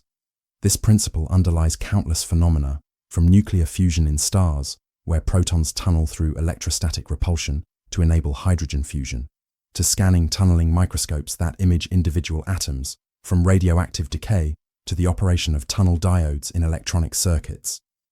Even biological processes, like enzyme catalysis and DNA mutation, sometimes involve quantum tunneling. The mathematical formulation precisely predicts tunneling probabilities, from the exponentially small likelihood of a baseball passing through a wall, effectively zero, to the significant tunneling rates of electrons through thin potential barriers in semiconductor devices. Perhaps this relationship extends metaphorically beyond physics. Do ideas sometimes tunnel through barriers of conventional thinking? Do innovations occasionally traverse seemingly impenetrable obstacles through similar mechanisms of probability and persistence? What if quantum tunneling reveals something essential, not just about particles, but about possibility itself? Could this strange phenomenon be showing us that the universe is ultimately probabilistic rather than deterministic, that nothing is truly impossible, only vanishingly improbable? Wave-particle duality. What if the deepest nature of reality resists simple categorization? At the foundation of quantum mechanics lies a paradoxical truth. Matter and light exhibit properties of both waves and particles, their behavior shifting between these seemingly contradictory aspects depending on how we choose to observe them.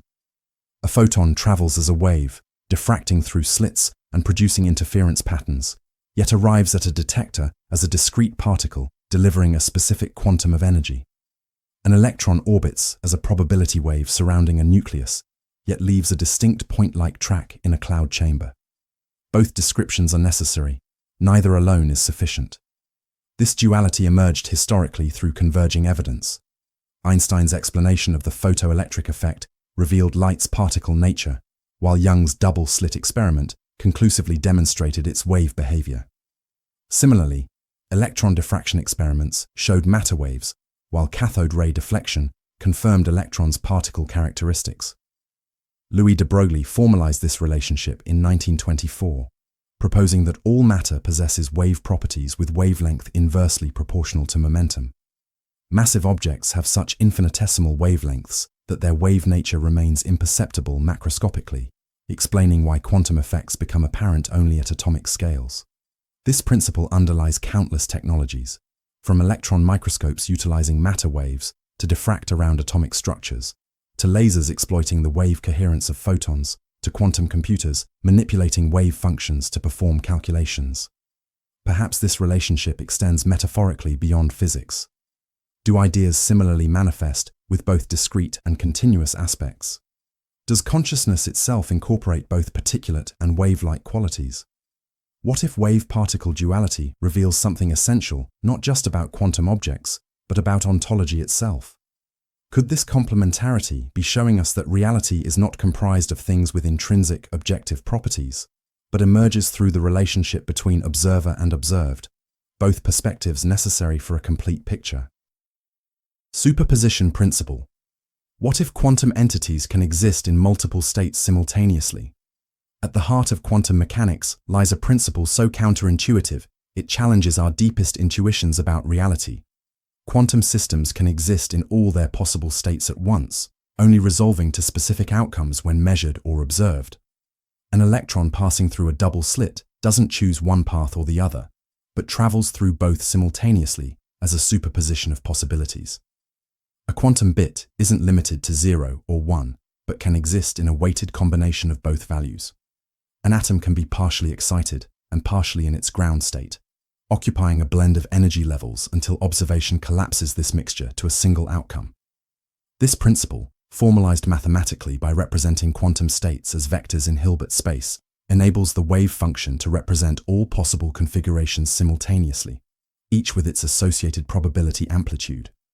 These superposed states evolve according to Schrödinger's equation until measurement forces the system to choose a specific eigenstate.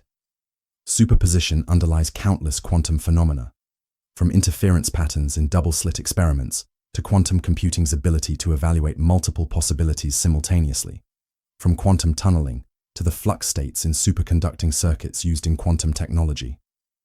Schrödinger's famous thought experiment, involving a cat paradoxically both alive and dead, was designed to highlight the absurdity of extending this quantum superposition to macroscopic objects.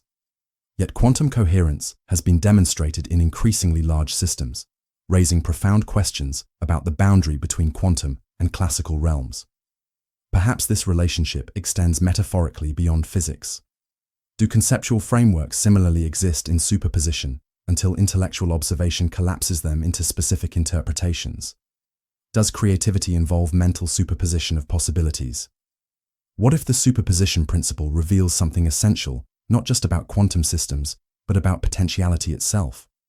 Could this simultaneous existence of multiple states be showing us that reality at its foundation consists not of actualized particulars, but of overlapping possibilities that crystallize into apparent certainty only upon interaction? Quantum entanglement law. What if separation is an illusion at the quantum level? When certain particles interact, their properties become linked across any distance, their quantum states remaining connected in ways that defy local causality, as if space itself is merely a construct that fundamental reality transcends. When particles become entangled, measuring one instantly determines properties of its partner, regardless of the distance separating them. This spooky action at a distance, as Einstein skeptically called it, doesn't transmit information faster than light, but reveals correlations that cannot be explained by classical physics or hidden variable theories. Quantum entanglement emerges when particles interact in ways that cause their quantum states to become interdependent. Their properties, spin, polarization, momentum, become correlated such that the state of one particle cannot be described independently of the other.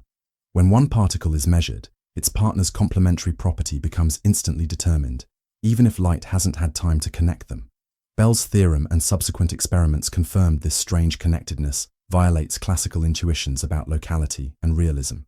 The correlations between entangled particles exceed what's possible if each particle carried predetermined values, suggesting that either reality is fundamentally non-local or properties don't exist until measured. This principle underlies quantum teleportation, certain forms of quantum cryptography, and entanglement-enhanced sensing technologies. It represents perhaps the most profound departure of quantum mechanics from classical physics, challenging our conceptions of separability and independent existence. Perhaps this relationship extends metaphorically beyond physics. Do certain connections between people, ideas, or events similarly transcend conventional notions of causality and separation? What if quantum entanglement reveals something essential, not just about particles, but about wholeness itself? Could this non-local correlation be showing us that the universe is not a collection of separate objects interacting across space, but an undivided whole in which apparent separation is merely an approximation that breaks down at the fundamental level? Born rule, probability in quantum mechanics. What if reality emerges from probability waves? At the mathematical heart of quantum mechanics lies a principle that connects abstract wave functions to measurable reality. The probability of finding a particle at a particular position equals the absolute square of its wave function at that location. Max Born proposed this rule in 1926, realizing that Schrödinger's wave equation doesn't directly describe physical entities, but rather probability amplitudes whose squares yield the likelihood of specific measurement outcomes. This interpretation transformed quantum mechanics from a mathematical curiosity to a predictive framework, connecting abstract mathematics to experimental results with unprecedented accuracy. The rule is mathematically elegant. If psi of x represents a particle's wave function, then the absolute value of psi of x squared gives the probability density for finding that particle at position x. When integrated over a region of space, this density yields the probability of detecting the particle within that region. This probabilistic interpretation resolved the wave-particle paradox by recasting wave functions not as physical waves, but as probability distributions, explaining why particles always arrive as discrete entities while their statistical patterns reveal wave-like interference. The Born rule connects the continuous evolution of quantum states with the discrete outcomes of measurement. This principle underlies all quantum mechanical predictions, from the electron probability clouds surrounding atoms to the tunneling probabilities in quantum barriers, from decay rates of unstable particles to transition probabilities between quantum states. Every successful prediction of quantum mechanics ultimately relies on this statistical interpretation. Perhaps this relationship extends metaphorically beyond physics. Do possibilities in life similarly propagate as waves of potential before collapsing into specific outcomes? Does consciousness itself involve similar transitions from overlapping possibilities to experienced actualities? What if the Born rule reveals something essential, not just about quantum measurement, but about the nature of reality itself? Could this mathematical connection between probability amplitudes and observable events be showing us that certainty emerges from probability, that the definite world we experience crystallizes from a substrate of quantum potentiality according to precise mathematical laws? Strong nuclear force. In the heart of every atom lies a realm of paradox, where particles that should repel each other instead embrace with unfathomable intensity. The strong nuclear force, perhaps the most enigmatic of nature's four fundamental forces, holds court within the nucleus, binding protons and neutrons together against the electromagnetic repulsion that should tear them apart. This force manifests not directly between protons and neutrons, but through ghostly intermediaries, gluons that carry the whispers of the quantum chromodynamic field. Like cosmic glue, they bind quarks into triplets, creating the building blocks of matter we call protons and neutrons. What makes this force so peculiar is its behavior across space. Unlike gravity or electromagnetic forces that weaken gradually with distance, the strong force intensifies as particles attempt to separate, as if the very fabric of reality resists their parting. Yet within the confines of the nucleus, particles move with relative freedom, bound yet autonomous in their quantum dance. At extremely close quarters, less than a femtometer, a millionth of a billionth of a meter, this force becomes one of astonishing strength, exceeding the electromagnetic repulsion between protons by roughly a factor of 100. It is this delicate balance that allows atoms to exist at all, creating the foundation for all matter in our universe. But what if this force, this cosmic embrace at the heart of matter, is not just a physical law, but a profound metaphor for connection itself? What if the reason we feel drawn to one another is merely an echo of what happens in the quantum realm, where separation is an illusion and connection is the fundamental truth? Weak nuclear force. Between the spaces of what we think we know lies the weak nuclear force, the shy architect of transformation that whispers change into the fabric of matter. Unlike its stronger siblings, this force operates in shadows, revealing itself only in moments of profound atomic metamorphosis. This subtle messenger works through the exchange of W and Z bosons, massive particles that flicker in and out of existence for mere attoseconds, changing the very identity of particles they touch. A neutron becomes a proton, an electron emerges from nothingness, and an atom is forever altered. The weak force breaks symmetries that other forces preserve. It alone can transform quarks between flavors, allowing neutrons to decay into protons through a process called beta decay. It is the cosmic alchemist, turning elements into other elements across the slow breath of geological time. Perhaps most mysteriously, the weak force violates parity, a symmetry once thought unbreakable. It shows a distinct preference for left-handed particles, as if the universe itself has a subtle bias, a preferred direction woven into its deepest structures. Without this force, stars could not shine. The nuclear fusion that powers our sun begins with the weak force converting protons to neutrons, initiating the chain reaction that bathes our world in light and energy. The warmth on your skin is the distant echo of this quantum whisper. What if transformation is not the exception, but the rule? What if stability is merely change happening too slowly for our eyes to perceive? Perhaps the weak force teaches us that identity itself is fluid, that becoming, rather than being, is the universe's true constant. Radioactive decay law. In the silent realms where atoms dream, a peculiar kind of time unfolds, not in the steady rhythm of clocks, but in the statistical poetry of chance. The radioactive decay law speaks of endings that are certain yet unpredictable, a cosmic paradox written in the language of probability. Each unstable nucleus holds within it a restlessness, a quantum uncertainty that manifests as the possibility of transformation. Yet we cannot say when any single atom will release its energy and transmute. Only that given enough atoms, patterns emerge from apparent chaos. The mathematics of this decay follows an exponential curve of elegant simplicity. n sub t equals n sub 0e to the power of negative lambda t. With each passing moment, a constant fraction of the remaining atoms will transform, not a constant number. This creates the concept of half-life, that mystical interval in which exactly half of any amount of a radioactive substance will have decayed. This law creates a strange immortality. No matter how much time passes, some fraction of the original atoms will theoretically remain unchanged, growing vanishingly small, but never quite reaching zero. It is as if nature itself resists absolutes, preferring instead the poetry of asymptotic approach. The decay constant lambda, unique to each isotope, seems almost like a personality trait. Some elements transform in fractions of seconds, others require billions of years to reveal their instability. Uranium-238 whispers its changes across 4.5 billion years, while polonium-214 shouts its transformation in microseconds. What if our lives follow similar patterns of inevitable, yet unpredictable transformation?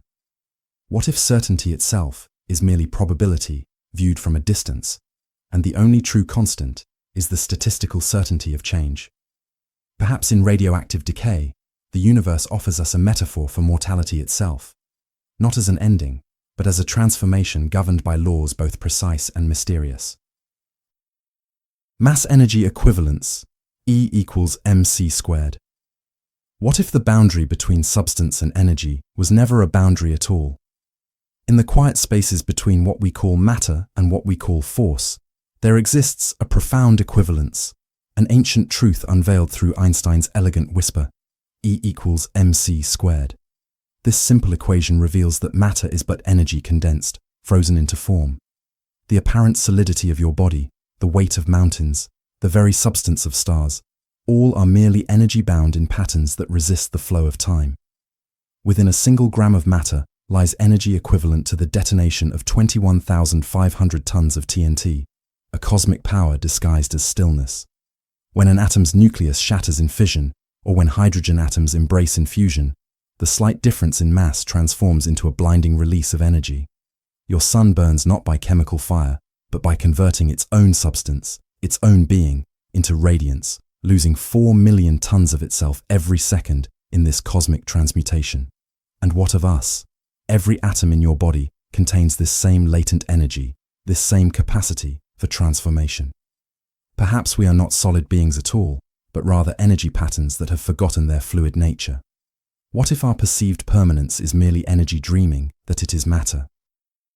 Fermi's paradox. Silence can be the most profound riddle of all. In a universe so vast, billions of galaxies each containing billions of stars, the absence of voices becomes a haunting question that physicist Enrico Fermi distilled into 3 words. Where is everybody? The paradox unfolds like this. Our galaxy alone contains hundreds of billions of stars, many older than our sun. If even a fraction harbor life, and if even a fraction of that life develops technology, then interstellar civilizations should be commonplace. Their signals should fill our skies. Their presence should be unmistakable. Yet we hear nothing but cosmic whispers. Perhaps technological civilizations invariably destroy themselves before reaching beyond their cradles. Perhaps biological intelligence is merely a fleeting phase, quickly superseded by digital minds that have no interest in the stars. Perhaps the void between stars proves too vast, even for the most determined travelers. Or perhaps there exists a great silence, a cosmic agreement among elder civilizations to watch, but not interfere with emerging worlds like ours. We might be living in a cosmic wildlife preserve, observed but never contacted, our development monitored from afar. Most chilling of all, what if we're truly alone? What if the emergence of consciousness is so improbable that it happens only once in a galaxy's lifetime? What if we are the universe experiencing itself through the brief flicker of awareness we call humanity? Quantum field theory. Beneath the apparent solidity of matter, beyond the dance of particles, there lies a deeper reality. One where existence itself emerges from fields that permeate all of space and time. In this quantum realm, particles are not tiny billiard balls, but rather excitations of these omnipresent fields, like ripples on an infinite ocean. Each fundamental particle, the electron, the quark, the photon, is merely the vibration of its corresponding field. The electron is not a thing, but an event, a localized quivering of the electron field that gives the appearance of a discrete particle. What we call matter is simply the symphony of these field excitations played across the cosmos. These fields interact in ways that defy our intuition. Virtual particles flicker in and out of existence, borrowing energy from the vacuum itself. The quantum vacuum, far from empty, seethes with potential, a constant froth of creation and annihilation occurring in timeframes too brief for direct observation. Most mysterious is how these fields interconnect. The photon field intertwines with the electron field through a relationship we call charge. The Higgs field embraces certain particles, giving them the property we experience as mass. These relationships are not merely interactions, but the very fabric of reality itself. What if solidity is the true illusion? What if emptiness is actually fullness beyond our comprehension? Perhaps the space between your fingers contains not nothing but everything, fields upon fields of potential just waiting for the right conditions to manifest as what we call reality. Dirac equation. Some truths are written not in prose but in the language of mathematics, equations that speak of realities our minds cannot directly grasp. Such is the Dirac equation, a whispered secret that predicted the existence of antimatter before human eyes had ever glimpsed it.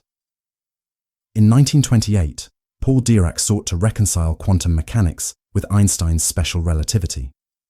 His mathematical exploration revealed something unexpected, a mirror world where particles possess negative energy states. Rather than dismissing this as mathematical artifact, Dirac embraced the strange implication. For every particle, there must exist an antiparticle with identical mass but opposite charge. The equation's elegance lies in its unification of seemingly disparate phenomena. It naturally accounts for the electron's spin, its magnetic moment, and the fine structure of hydrogen's spectral lines.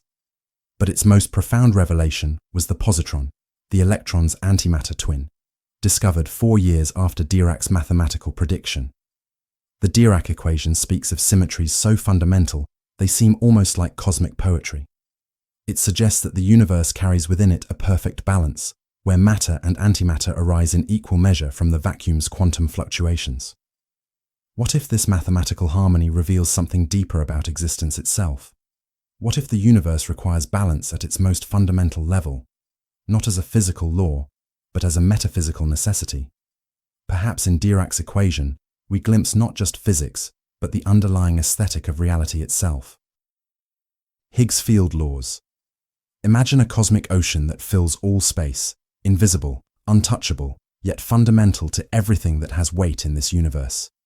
This is the Higgs field, a presence that transforms mathematics into matter by bestowing the property we call mass.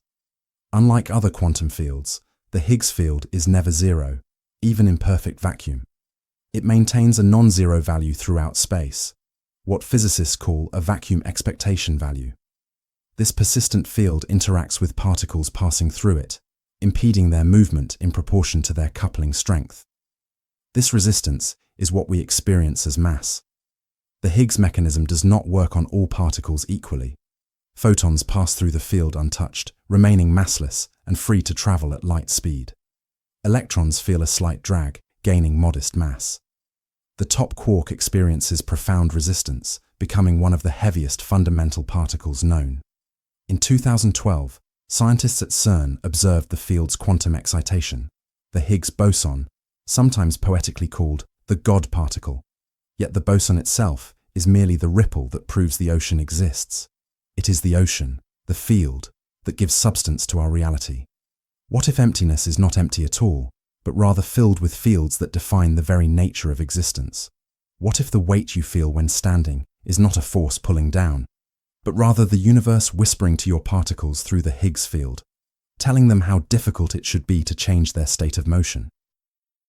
Yukawa potential. In the cryptic domain where particles communicate, there exists a law more subtle than the inverse square relations that govern gravity and electromagnetism.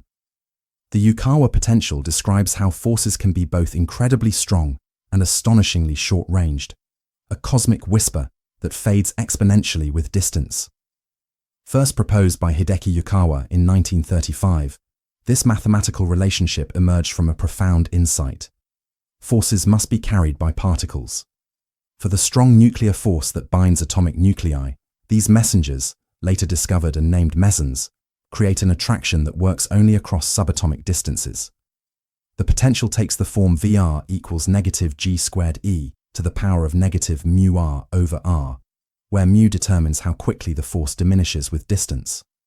Unlike gravity's infinite reach, the Yukawa potential creates forces that effectively vanish beyond a few femtometers, about the width of an atomic nucleus. This exponential dampening is why we don't feel the strong nuclear force in our daily lives, despite it being the mightiest of nature's four fundamental forces. Its strength is confined to the quantum realm, like a secret kept within the heart of matter itself. What if all connections follow similar patterns, intense when close, fading not linearly, but exponentially with separation? Perhaps emotional bonds, like quantum forces, have characteristic ranges beyond which they dissipate into the background noise of existence. What if the Yukawa potential is not just physics, but a metaphor for intimacy itself, for how closeness creates forces that the distant can never know? Law of lepton conservation. Among the symmetries that govern the quantum realm, some speak of a strange accounting that the universe seems to maintain. The law of lepton conservation whispers that in every interaction, in every transformation of particles, the total number of leptons minus the number of antileptons must remain unchanged.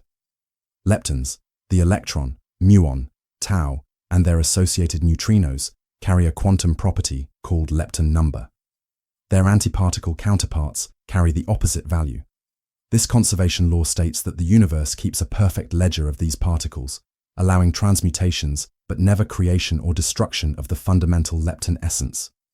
When a neutron decays into a proton, it must also produce an electron and an antineutrino, the lepton and antilepton balancing each other in the cosmic equation.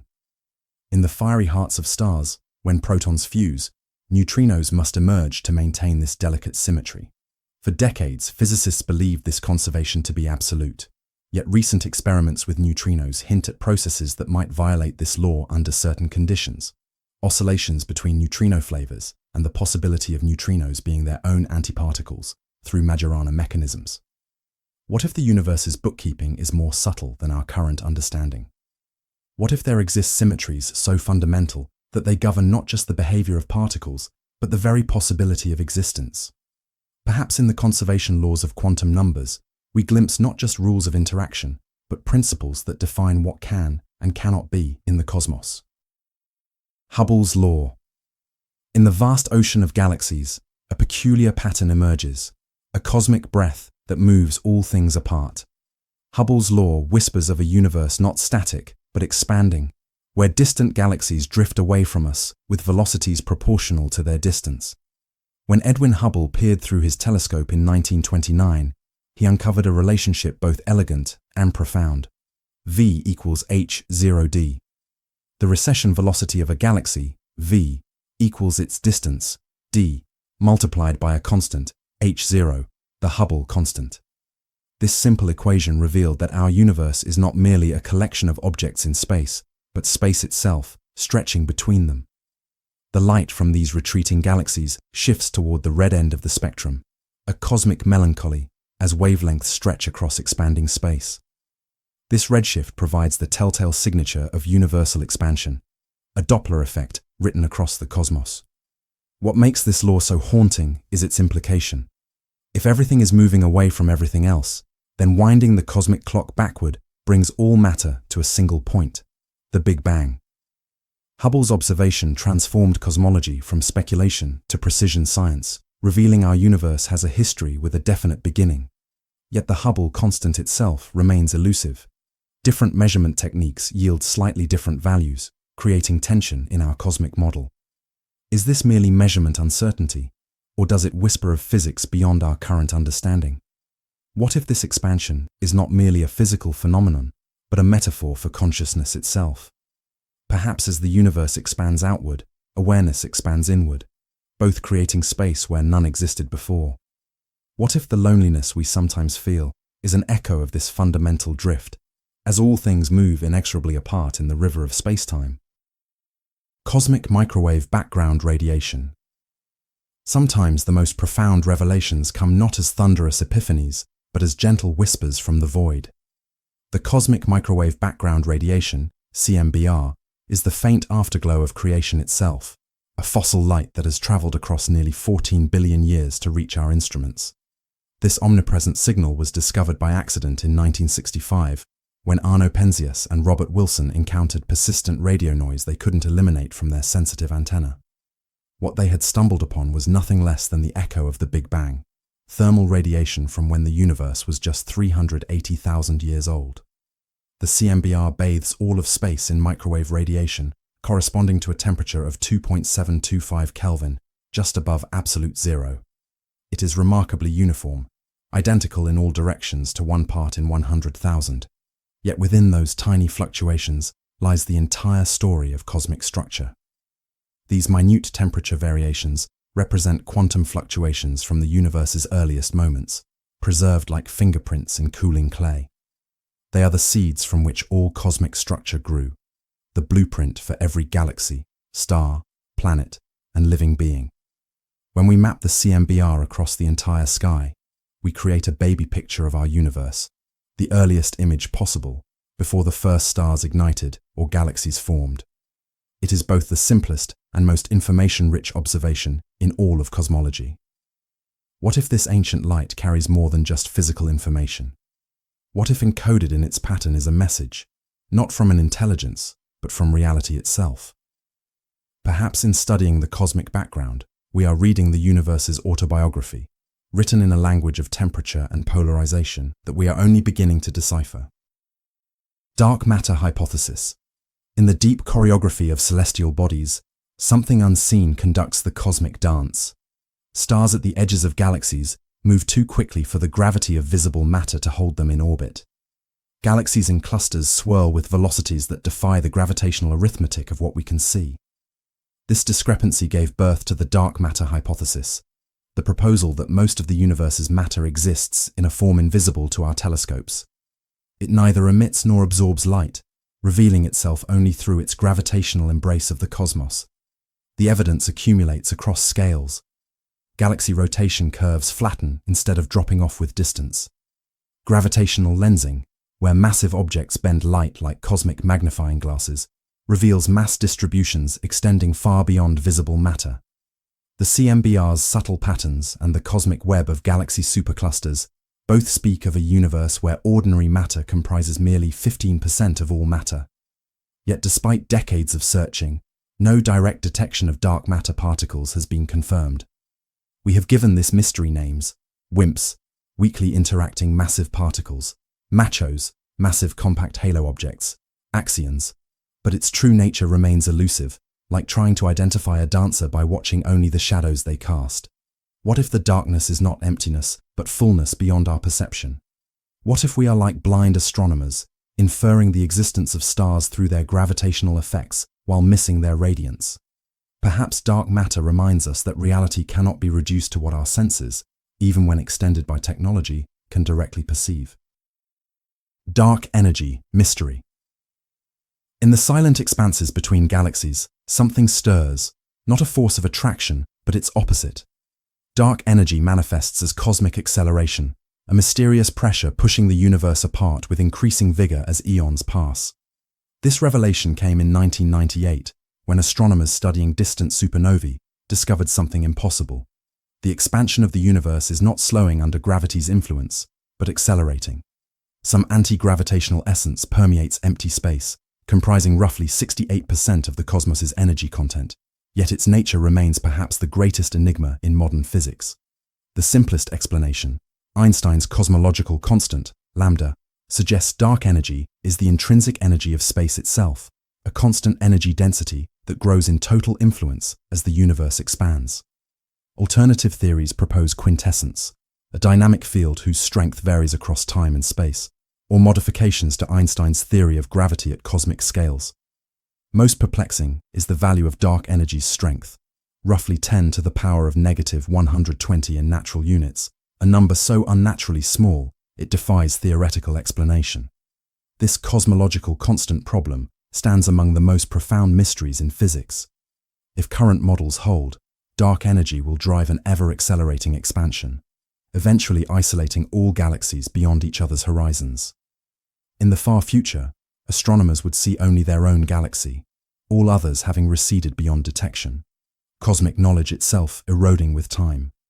What if emptiness is not passive, but active? Not absence, but presence? What if what we call dark energy is the creative breath of reality itself, eternally expanding the canvas upon which the cosmic story unfolds?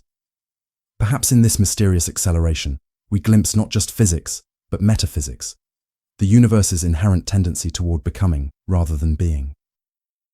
Inflation theory. Before the first second had ticked on the cosmic clock, something extraordinary happened. A moment of hyper-expansion so rapid that space itself stretched faster than light. This is inflation theory, a cosmic origin story where our observable universe expanded from a subatomic point to astronomical scales in less than 10 to the negative 32nd seconds. Proposed by Alan Guth in 1980, inflation elegantly resolves several cosmological puzzles. The horizon problem, why distant regions of space have the same temperature despite never having been in causal contact, vanishes when we recognize these regions were once in intimate proximity before inflation drove them apart. The flatness problem, why space appears so precisely flat rather than curved, is explained as inflation stretching any primordial curvature until it becomes imperceptible, like flattening the surface of a balloon by inflating it to enormous size. Quantum fluctuations during this inflationary epoch, stretched to macroscopic scales, became the seeds of all cosmic structure. The same subatomic randomness that governs particle behavior was magnified to become the pattern of galaxies stretching across billions of light-years. Most compelling are inflation's predictions of the CMBR's precise statistical properties, predictions spectacularly confirmed by space-based observations. Yet the identity of the inflaton field that drove this expansion remains elusive, linking cosmic history to speculative frontiers of particle physics. What if our entire observable universe, all 93 billion light-years of it, is merely a microscopic bubble in something vastly larger? What if inflation didn't happen just once, but continues eternally in regions beyond our cosmic horizon, creating an infinite branching multiverse where every possibility plays out somewhere? Perhaps our existence itself is just one quantum fluctuation, inflated to cosmic proportions by processes we are only beginning to comprehend.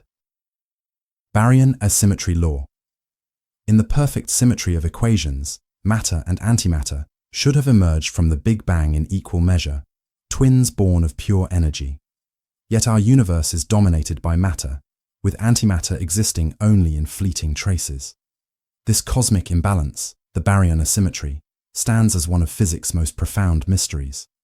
For every billion antiparticles in the early universe, there were 1,000,001 particles of normal matter. When they annihilated each other in a flash of pure energy, only that small surplus of matter remained, the stardust that would eventually form galaxies, planets, and living beings. This asymmetry requires violation of fundamental symmetries once thought inviolable. CP violation, charge parity, has been observed in certain particle decays, but the effect seems too small to explain the observed matter dominance. Perhaps baryon number conservation itself was broken in the extreme conditions of the early universe, a temporary suspension of a rule otherwise universally followed. The mystery deepens when we consider that no known mechanism in the standard model of particle physics can generate sufficient asymmetry. We are left searching for new physics, perhaps involving heavy particles that decayed asymmetrically in the first moments after the Big Bang, or exotic interactions in epochs so early that our theories themselves become uncertain? What if existence itself required this imbalance? What if perfect symmetry leads only to mutual annihilation, while creation demands broken symmetry? Perhaps our very being depends on imperfection, on a universe where matter and antimatter are not perfect reflections, where something survives the cosmic conflagration of beginning to evolve into complexity and eventually consciousness. Cosmological principle. In the vastness of space, a profound assumption guides our cosmic understanding. The universe, when viewed at sufficiently large scales, appears essentially the same regardless of where we observe from or which direction we look. This cosmological principle asserts a fundamental homogeneity and isotropy to reality itself. The principle emerged not from direct observation, but from philosophical humility. If we reject the notion that our location is special, the Copernican principle, then the large-scale properties of the universe should appear similar to all observers, regardless of their cosmic address. Galaxy surveys and CMBR observations largely confirm this principle. Beyond scales of about 300 million light-years, the universe does indeed appear remarkably uniform. Galaxies form a cosmic web with similar statistical properties throughout observable space, and the CMBR's temperature varies by merely 1 part in 100,000 across the entire sky. Yet subtle anomalies persist. Structures like the Sloan Great Wall and the giant GRB ring stretch across billions of light-years, challenging our understanding of how uniform the cosmos truly is. The axis of evil in the CMBR, an alignment of temperature patterns with our solar system's plane, raises questions about whether our view of the universe might be privileged in subtle ways. What if uniformity is merely an approximation, a simplification that works well enough but misses deeper patterns? What if the universe, like a vast tapestry, contains both regular patterns and unique features that defy statistical averaging? Perhaps the cosmological principle is not an absolute truth, but a useful fiction, a map that helps us navigate cosmic complexity while necessarily omitting details that might prove crucial to a complete understanding. Anthropic principle. In the symphony of physical constants that govern our universe, a strange coincidence emerges. They appear precisely tuned to permit complexity and life. The anthropic principle suggests this is no accident. We observe a universe compatible with our existence because such compatibility is a precondition for us to be here observing it at all. Consider the fine structure constant, approximately 1/137, which determines the strength of electromagnetic interactions. If it were slightly different, stable atoms could not form. The cosmological constant, governing dark energy's strength, is fine-tuned to 1 part in 10 to the power of 120. Any stronger, and galaxies never form. Any weaker, and the universe recollapses before stars can evolve. This principle comes in varying strengths. The weak anthropic principle simply notes that our observations are necessarily limited to conditions compatible with our existence, an observational selection effect. The strong anthropic principle makes the more controversial claim that the universe must allow observers to emerge within it. Some scientists invoke the multiverse. Perhaps our universe is one of infinitely many, each with different physical laws. In such a scenario, we inevitably find ourselves in one of the rare universes hospitable to life, regardless of how improbable such fine-tuning might be. What if consciousness itself is not incidental but fundamental to existence? What if the universe requires observers to fully realize its potential, like a quantum wave function that needs measurement to collapse into definite reality? Perhaps the anthropic principle points not to mere coincidence or selection effects, but to a deeper relationship between consciousness and cosmos. A relationship where neither could exist without the other. Fine-tuning problem.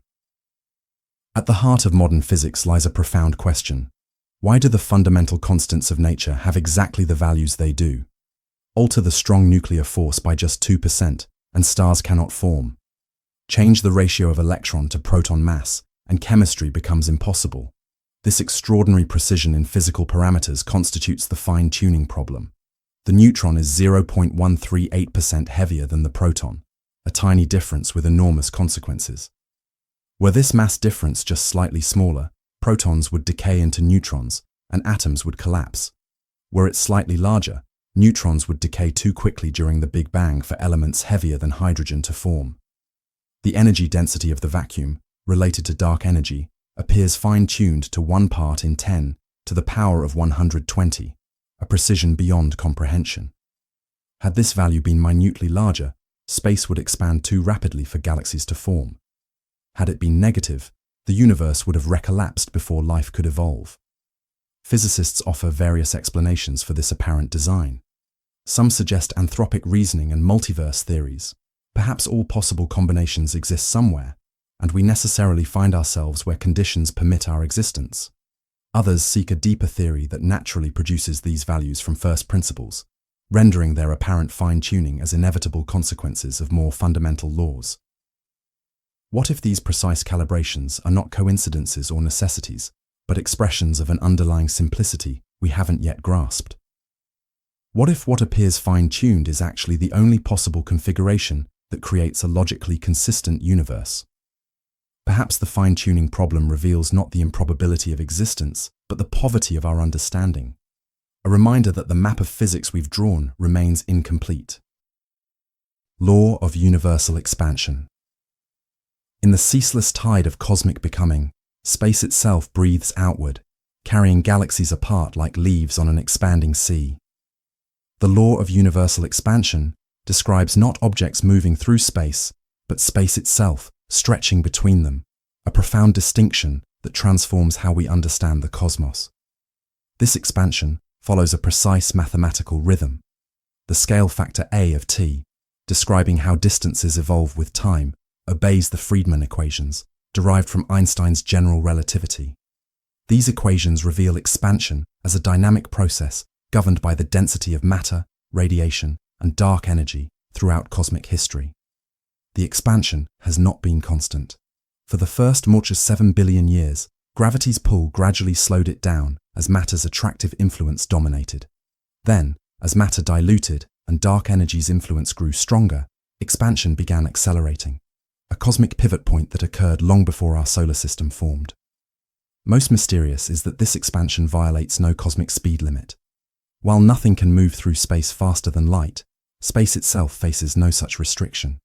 Galaxies beyond our cosmic horizon, about 46 billion light-years away, recede faster than light speed, their light stretched to invisibility by the intervening expansion of space. If dark energy maintains its dominance, this expansion will continue eternally, driving galaxies apart until even nearby neighbors disappear beyond cosmic horizons. In the far future, astronomers would see only their home galaxy, all evidence of a larger universe having receded beyond detection. What if this expansion is not merely physical, but metaphorical, a cosmic reminder that separation is as fundamental as connection? What if the universe expands precisely because possibilities must increase with time? Perhaps universal expansion teaches us that reality is not a static being, but a dynamic becoming, not a finished sculpture, but a canvas that grows as the cosmic story unfolds upon it. Special relativity. In the silent architecture of reality, Einstein uncovered a profound truth. The speed of light remains constant for all observers, regardless of their motion. This simple premise, this whispered constant amid cosmic flux, unravels our intuitive understanding of space and time, revealing them not as separate absolutes, but as aspects of a unified spacetime. The mathematics of special relativity speaks of a universe where simultaneity itself becomes relative. Events that one observer perceives as happening at the same moment, another sees as separated in time. The now that seems so self-evident in our daily experience dissolves into perspective-dependent frames of reference. As objects approach light speed, strange metamorphoses occur. Time slows, lengths contract, and mass increases, not as illusions, but as physical realities dictated by the geometry of spacetime itself. The elegant Lorentz transformations translate between reference frames, preserving the laws of physics while allowing different observers to disagree about measurements of distance and duration.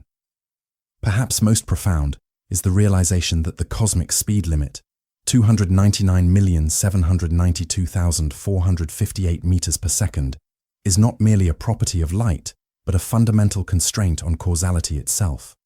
No information, no influence, no connection can propagate faster, preserving the precious sequence of cause and effect that gives meaning to existence. Einstein's equations reveal an unexpected symmetry between matter and energy through the iconic E=mc². Mass is not merely substance, but condensed energy, with even tiny amounts containing enormous potential, the secret power that fuels stars and makes possible the atomic age.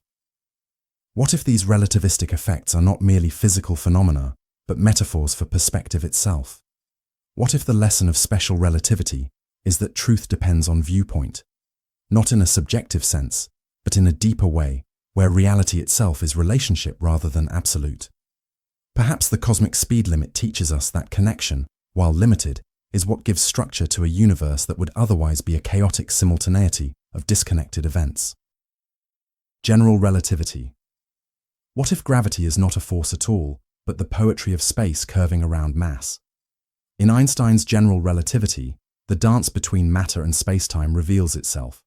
Mass tells space how to curve, and curved space tells matter how to move. This theory emerged from a simple yet profound thought experiment. A person in free fall feels weightless because gravity and acceleration are indistinguishable. From this equivalence principle blossomed a revolutionary understanding: gravity as geometry, as the intrinsic curvature of a four-dimensional spacetime manifold. In the presence of mass or energy, spacetime curves like a stretched fabric dimpled by a weight. Planets orbit not because of mysterious forces acting across distances, but because they follow the most efficient paths, geodesics, through curved spacetime. Even light bends along these contours, creating gravitational lenses that allow us to see galaxies hidden behind massive clusters. The mathematics of general relativity, the Einstein field equations, connect the distribution of matter and energy to the resulting curvature through 10 coupled differential equations of extraordinary complexity. Yet their solutions predicted phenomena that seemed fantastical until observation confirmed them. The precession of Mercury's orbit, the deflection of starlight passing near the Sun, the gravitational redshift of light escaping massive bodies. Most dramatically, the theory predicted gravitational waves, ripples in spacetime itself propagating at light speed. When two black holes spiraled together 1.3 billion years ago, spacetime shuddered, sending waves that stretched and compressed our planet by less than an atom's width when they arrived in 2015. A whisper from the cosmos, finally heard by LIGO's sensitive ears. What if space and time are not the container in which the cosmic drama unfolds, but active participants in it? What if the distinction between matter and spacetime is artificial, both aspects of a deeper unity we have yet to fully comprehend? Perhaps in general relativity, we glimpse not just a theory of gravity, but a philosophy of existence, where relationship, not substance, forms the foundation of reality. Time dilation. In the fluid tapestry of existence, time flows differently depending on velocity and gravitational potential, a cosmic relativity that challenges our perception of moments as universal. Time dilation emerges not as peculiar exception, but fundamental principle, revealing that no master clock orchestrates the universe. When objects move relative to an observer, their clocks appear to tick more slowly, a phenomenon called velocity-time dilation. At everyday speeds, this effect remains imperceptible, but as velocity approaches light speed, seconds stretch dramatically. A space traveler moving at 99% of light speed would experience only 14 minutes, while Earth-bound observers witness 100 minutes passing. This is no illusion, but measurable reality. Muon particles created in the upper atmosphere should decay before reaching Earth's surface, yet they arrive in abundance because, from our perspective, their internal clocks run slow as they hurtle toward us. Similarly, atomic clocks on orbiting satellites run measurably faster than identical clocks on Earth, requiring constant adjustment to maintain GPS accuracy. The mathematics of time dilation follows the Lorentz factor. Gamma equals 1 over the square root of 1 minus v squared over c squared.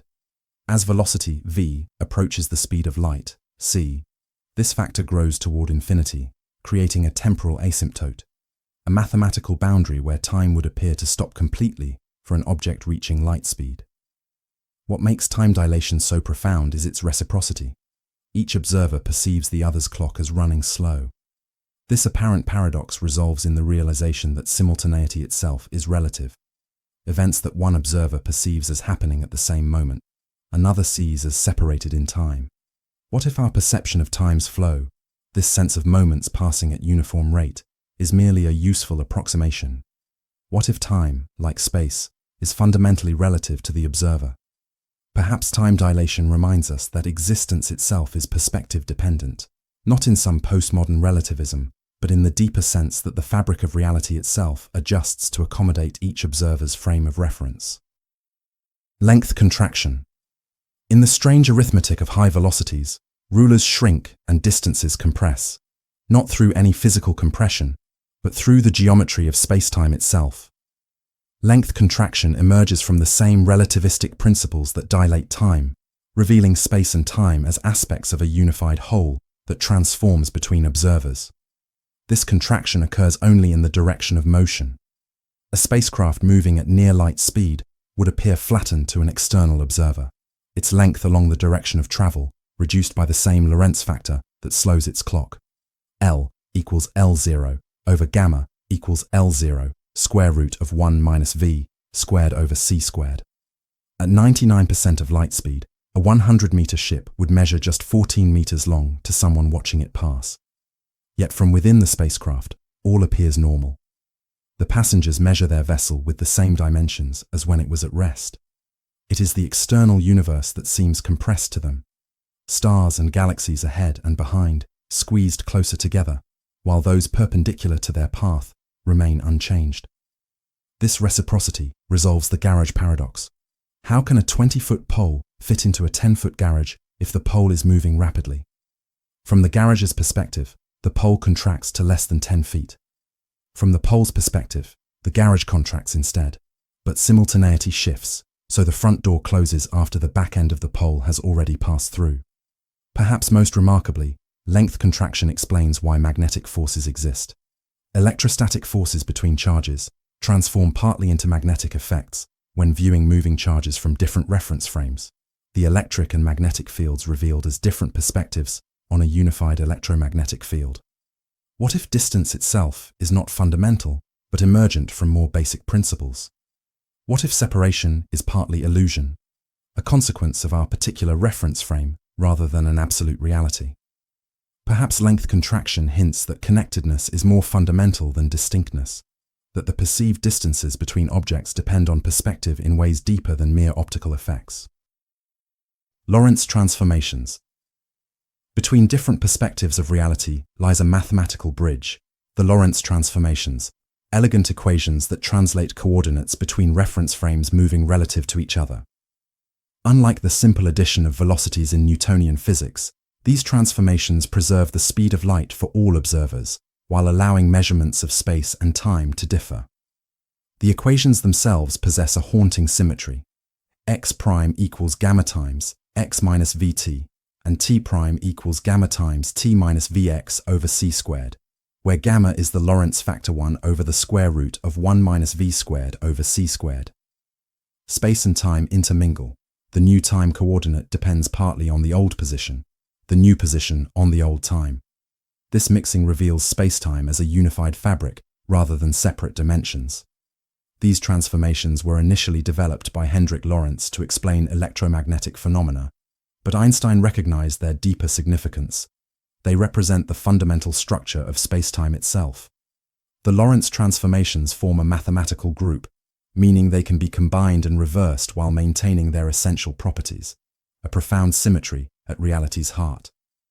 When velocities are small compared to light speed, the Lorentz transformations reduce to Galilean transformations, explaining why Newtonian physics works so well for everyday experience. Yet at high speeds, they predict phenomena that seem impossible in classical physics. Moving clocks run slow, moving objects contract, and simultaneity becomes relative. What makes these transformations so remarkable is that they preserve the form of physical laws between reference frames, a principle called Lorentz invariance. Maxwell's equations of electromagnetism maintain the same form regardless of the observer's motion, as do all fundamental laws of physics. What if these transformations reveal not just how measurements change between observers, but something deeper about reality's nature? What if the persistence of light speed across all frames hints at light as a fundamental aspect of existence, rather than merely another phenomenon within it? Perhaps the Lorentz transformations are not just mathematical tools, but windows into how perspective itself is woven into the fabric of the cosmos. Equivalence principle. In the quiet of a falling elevator, a profound truth reveals itself. The local effects of gravity become indistinguishable from acceleration. This simple observation, Einstein's equivalence principle, transformed our understanding of gravity from mysterious action at a distance to the geometry of space-time itself. The principle comes in several forms, each more profound than the last. The weak equivalence principle states that all objects, regardless of composition, fall at identical rates in a gravitational field, a fact famously demonstrated when Apollo 15 astronaut David Scott dropped a hammer and feather on the airless moon and watched them reach the surface simultaneously. The Einstein equivalence principle extends this to assert that all physics, not just mechanics, but electromagnetism, quantum phenomena, and all natural laws, behaves identically in a uniformly accelerating reference frame as it does in a uniform gravitational field. No local experiment can distinguish between the two scenarios. This equivalence generates strange consequences. Light bends in a gravitational field, not because photons have mass, they don't, but because space-time itself curves. An accelerating rocket and a stationary rocket in a gravitational field create identical environments. Both cause objects to fall toward the rocket's floor. Both cause light to bend downward. Both create identical stresses in structures.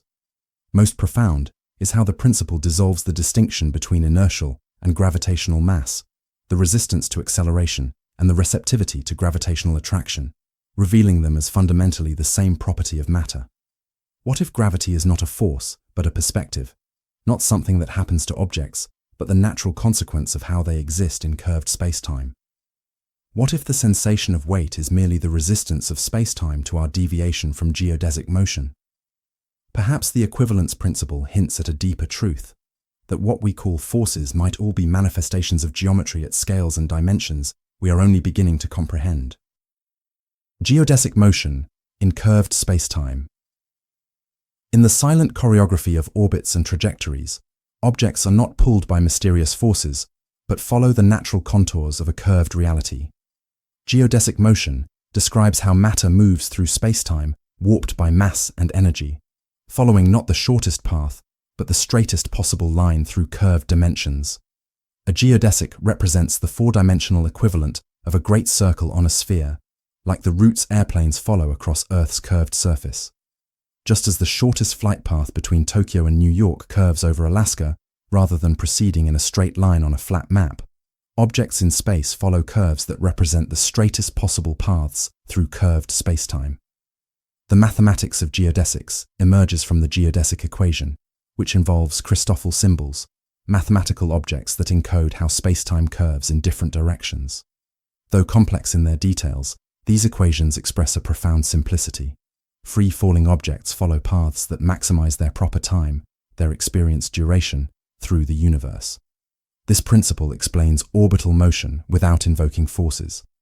Earth orbits the Sun not because of some mysterious attraction acting across empty space, but because it follows the straightest possible path through spacetime curved by the Sun's mass.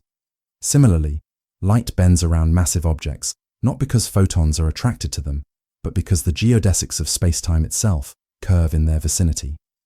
Perhaps most remarkable is how geodesic motion unifies apparently different phenomena. A falling apple and an orbiting moon both follow geodesics. The difference in their paths stems not from different forces, but from different initial conditions in the same curved geometry. What if freedom of movement is not deviation from constraints, but perfect alignment with the underlying structure of reality? What if what we perceive as forces are merely the manifestation of geometry at scales beyond direct perception? Perhaps geodesic motion reminds us that the natural state of being is not resistance but flow, not struggling against reality, but moving in harmony with its inherent contours. Gravitational time. Dilation. In the presence of mass, time itself flows differently, a cosmic inequality that emerges not from any physical mechanism, but from the curvature of spacetime. Gravitational time dilation reveals that clocks tick slower in deeper gravitational potentials, creating a universe where time's passage depends on where you stand. The mathematics follows a precise relationship. T0 equals t square root of 1 minus 2 gm divided by rc squared, where t0 is the time measured by a distant observer. T is the proper time experienced locally. G is the gravitational constant. M is the mass creating the gravitational field. R is the distance from that mass. And c is the speed of light. As one approaches a massive object, the flow of time progressively slows compared to regions farther away. This is no theoretical abstraction, but measurable reality. Atomic clocks at different elevations on Earth run at different rates. A clock on Mount Everest gains approximately 30 microseconds per year compared to one at sea level. GPS satellites, orbiting 20,200 kilometers above Earth, experience time flowing about 45 microseconds faster per day than ground-based clocks, requiring continuous adjustment to maintain navigational accuracy. Near extreme gravitational sources like neutron stars or black holes, this dilation becomes dramatic. At the event horizon of a black hole, time dilation becomes infinite from an outside observer's perspective. Time appears to stop completely at the boundary beyond which light cannot escape. What makes this phenomenon so profound is that it affects all processes equally, not just mechanical clocks, but chemical reactions, biological aging, and consciousness itself. Different gravitational potentials create different temporal realities, each equally valid from its own perspective. What if gravity's pull is not just on matter, but on time itself? What if the weight we feel standing on Earth is partly the resistance to being pulled out of our natural temporal flow? Perhaps gravitational time dilation reveals that existence itself has depth beyond spatial dimensions, a temporal topography where moments flow like water, gathering and slowing in the presence of mass. Twin paradox. Imagine identical twins, one who stays on Earth, the other who journeys through space at near light speed. Upon reunion, they discover time has treated them differently. The traveler has aged less than the homebody. This thought experiment, the twin paradox, illuminates the reality of relative time in Einstein's universe. The apparent paradox emerges because special relativity suggests symmetrical time dilation. Each twin should perceive the other's clock as running slower. Yet when they reunite, only one has aged less, breaking this symmetry. The resolution lies in recognizing that the traveling twin's reference frame is not equivalent to the earthbound twins. The traveler must accelerate to change direction and return home, experiencing non-inertial frames that distinguish their journey. We can calculate the age difference precisely. If the traveling twin journeys at 99% of light speed to a star 10 light years away and back, they would experience only about 2.8 years of personal time, while the earthbound twin ages 20.2 years. This difference increases with both speed and distance, creating potential age gaps of decades or centuries with sufficiently long journeys. This is no mere thought experiment. Subatomic particles in accelerators demonstrate this effect regularly. Muons accelerated to near light speed in the Large Hadron Collider survive far longer than their stationary counterparts, their internal clocks running slower from our perspective. What makes the twin paradox so profound is how it shatters our intuition of time as absolute and universal. The age difference between the twins represents not an illusion or error of measurement, but a physical reality, different amounts of proper time experienced along different world lines through space-time. What if our perception of time as uniform flow is merely a consequence of our limited movement through space-time? What if time, like space, contains topography that we could navigate if only we could achieve the necessary velocities? Perhaps the twin paradox reveals that temporality itself is path-dependent, that how much time we experience depends not just on how long we live, but on how we move through the cosmic landscape. Black hole information paradox. At the edge of physics lies a profound contradiction, the black hole information paradox, where quantum mechanics and general relativity tell incompatible stories about reality's fundamental nature. This tension emerges at the event horizon, where information seemingly vanishes from the universe, violating quantum principles of conservation. When matter falls into a black hole, general relativity describes a one-way journey. Nothing, not even information about the matter's quantum state, can return from beyond the event horizon. Yet quantum mechanics insists that information cannot be destroyed. The precise quantum state of a system must remain recoverable, at least in principle, regardless of transformations it undergoes. This paradox deepened when Stephen Hawking discovered that black holes slowly evaporate through quantum effects, emitting radiation that appears completely thermal and random, carrying no information about what fell in. If a black hole eventually evaporates completely, what happens to the information it contained? Is it truly lost, violating quantum principles, or somehow encoded in subtle correlations within the Hawking radiation? Proposed resolutions span the theoretical landscape. Perhaps information escapes through subtle quantum correlations in Hawking radiation. Maybe it remains stored in a firewall at the event horizon, or in quantum hair that extends beyond the classical boundary. More exotic possibilities suggest information might transfer to parallel universes or remain preserved in Planck-scale remnants after evaporation completes. The paradox strikes at reality's foundations because information preservation underlies the predictability and reversibility of physical laws. If information can truly be destroyed, causality itself may be compromised. What if this paradox reveals not flaws in our theories, but limitations in our concepts? What if information itself is more subtle than our mathematical descriptions suggest? Perhaps black holes challenge us to reconsider fundamental assumptions, that space-time is continuous rather than discrete, that locality is absolute rather than emergent, that reality must conform to mathematics rather than transcend it in ways we have yet to comprehend. Homeostasis principle. Within the fluid dynamics of living systems lies a profound self-regulation, the homeostasis principle, where complex biological processes maintain internal balance despite external fluctuations. This organizational miracle allows life to persist in environments that would otherwise destroy the delicate chemistry upon which consciousness depends. First articulated by Claude Bernard and later named by Walter Cannon, homeostasis describes how organisms maintain relatively stable internal conditions, temperature, pH, glucose levels, oxygen concentration, through complex feedback mechanisms. When sensors detect deviation from optimal ranges, counterbalancing processes activate to restore equilibrium. The mathematics of homeostasis involves negative feedback loops described by control theory.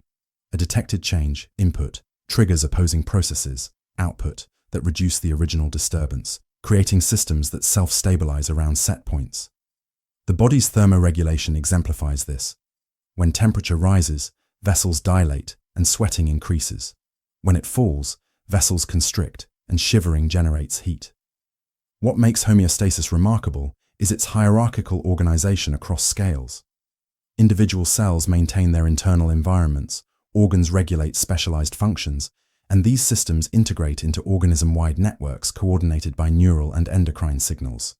When this harmony falters, disease emerges: diabetes from glucose regulation failure, fever from inflammation-induced reset of temperature set points. Beyond individual organisms, ecological homeostasis maintains environmental conditions through interactions between species. The Gaia hypothesis suggests Earth itself functions as a homeostatic system, with biological processes helping regulate atmospheric composition and global temperature within ranges conducive to continued life. What if homeostasis reveals not just biological necessity, but metaphysical insight? What if balance is not static equilibrium, but dynamic, creative tension, a continuous dance between opposing forces rather than their cancellation? Perhaps life's persistence teaches us that stability paradoxically requires constant change, that maintaining identity means continuous adaptation, that being requires becoming. Evolution by natural selection.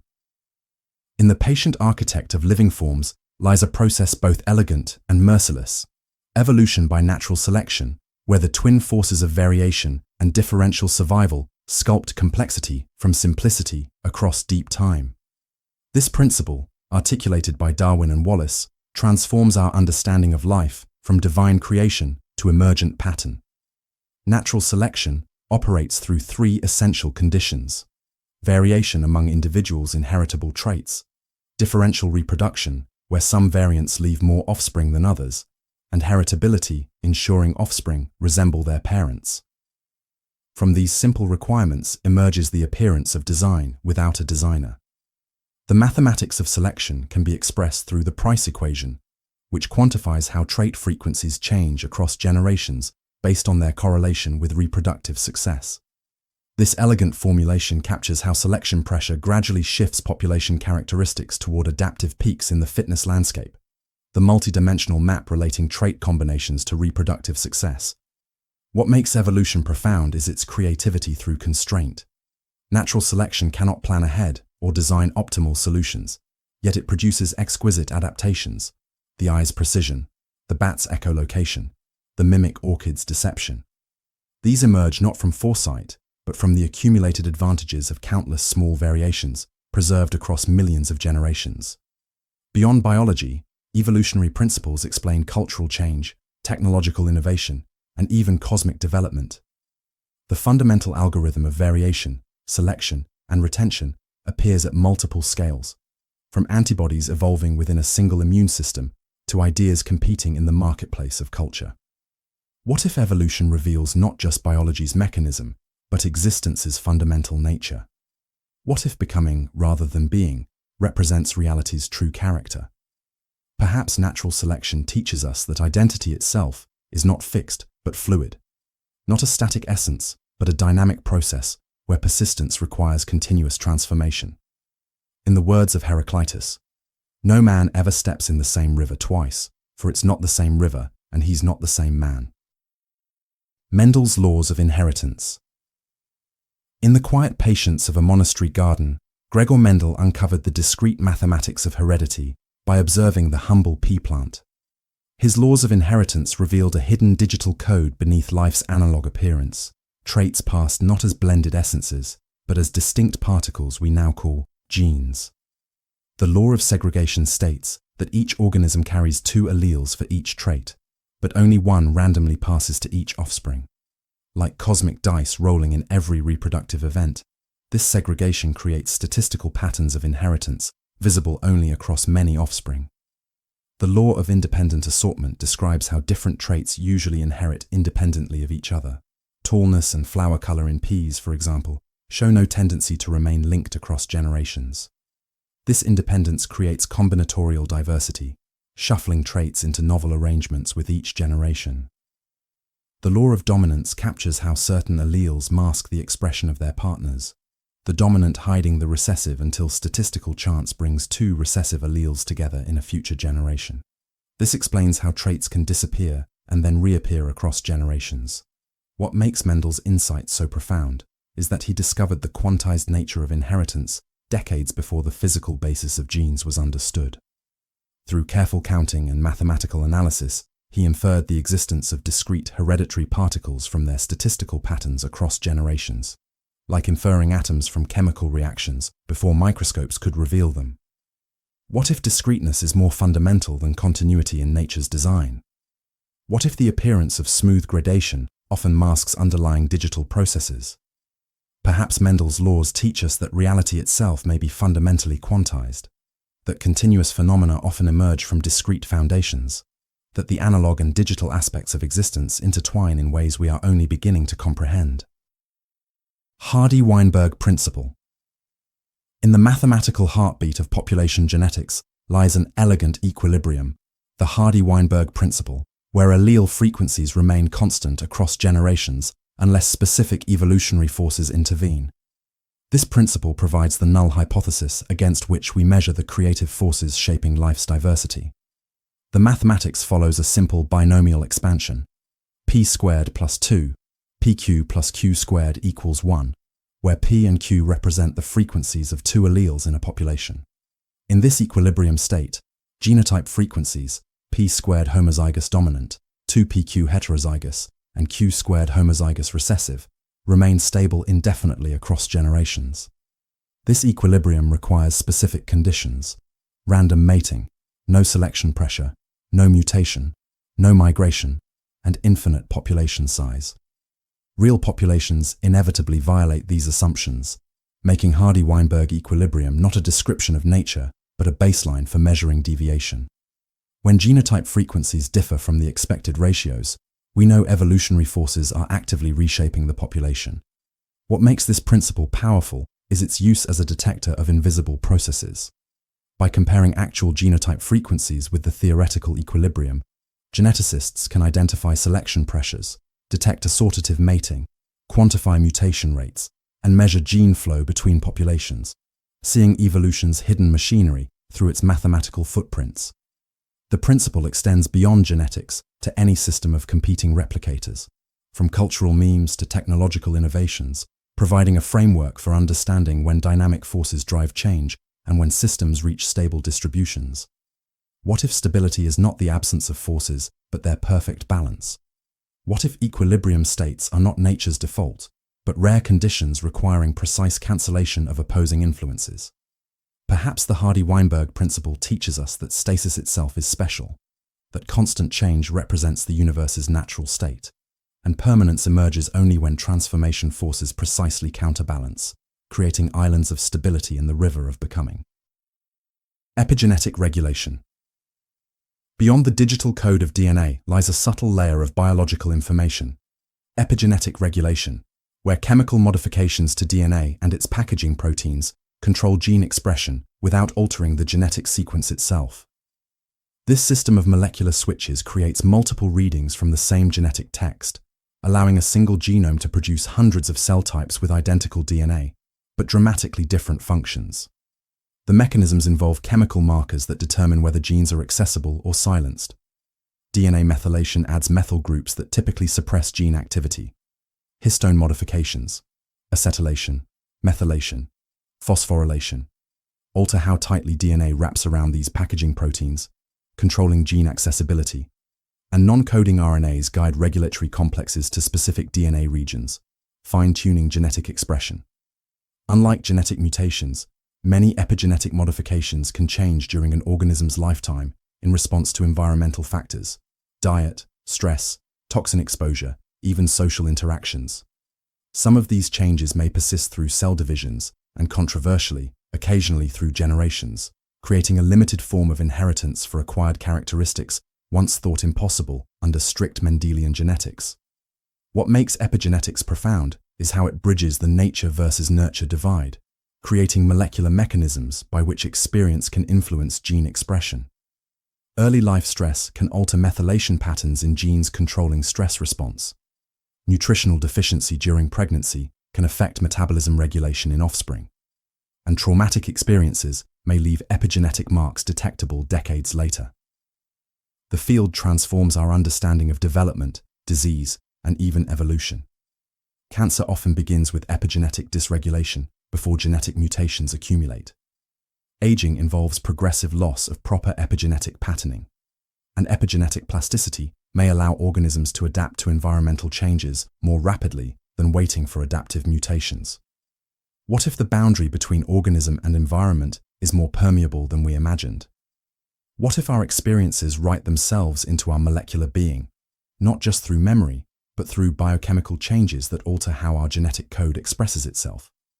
Perhaps epigenetics reveals that identity is neither fixed by genes nor infinitely malleable, but emerges from the continuous conversation between inherited possibilities and lived experience. The law of biological irreversibility. In the one-way arrow of life's complexity lies a profound constraint, the law of biological irreversibility, where evolutionary pathways, once abandoned, rarely if ever reopen. This principle, articulated by Louis Dollo in 1893, suggests that evolution cannot precisely reverse complex adaptations. Organisms may lose traits, but never regain them in identical form. The mechanism lies in the mathematics of probability. For a complex adaptation involving multiple genes to evolve requires numerous beneficial mutations accumulating in a specific sequence. Reversing this process would demand the same mutations occurring in precise reverse order, a combinatorial improbability equivalent to unscrambling an egg. Evidence for this law appears throughout evolutionary history.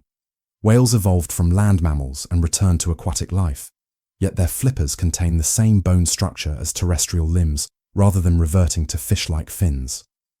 Birds descended from dinosaurs cannot re-evolve dinosaurian characteristics, and cave-dwelling creatures that lose their eyes never regain them as functional organs with the same developmental pathways as their ancestors. What makes this principle significant is how it constrains evolutionary possibility. Each adaptation narrows future options, creating path dependencies that channel development along increasingly specialized trajectories. Evolution cannot go home again. It can only move forward into new configurations, sometimes mimicking ancestral forms through convergent evolution, but never truly recreating them. Yet the law has important exceptions and qualifications. Simple traits involving few genes can and do re-evolve. Functional solutions may reappear through different developmental pathways. And atavisms, ancestral traits reappearing after many generations, reveal that lost information sometimes remains dormant in the genome rather than being irretrievably lost. What if irreversibility reveals something profound about time's nature? What if complexity itself creates directionality, not toward predetermined goals, but away from abandoned configurations? Perhaps Dollo's law teaches us that existence itself leaves traces that cannot be erased, that history constrains possibility, that time's passage fundamentally transforms what can be rather than merely rearranging what already is. Neural plasticity. Principle. Within the labyrinth of your mind lies an ever-changing architecture, a living network that rewires itself with every thought, every experience, every moment of attention. Neural plasticity reveals that your brain is not hardwired, but fluid, constantly sculpting itself through connections forming and dissolving like stars in a cognitive galaxy. This plasticity manifests through several mechanisms.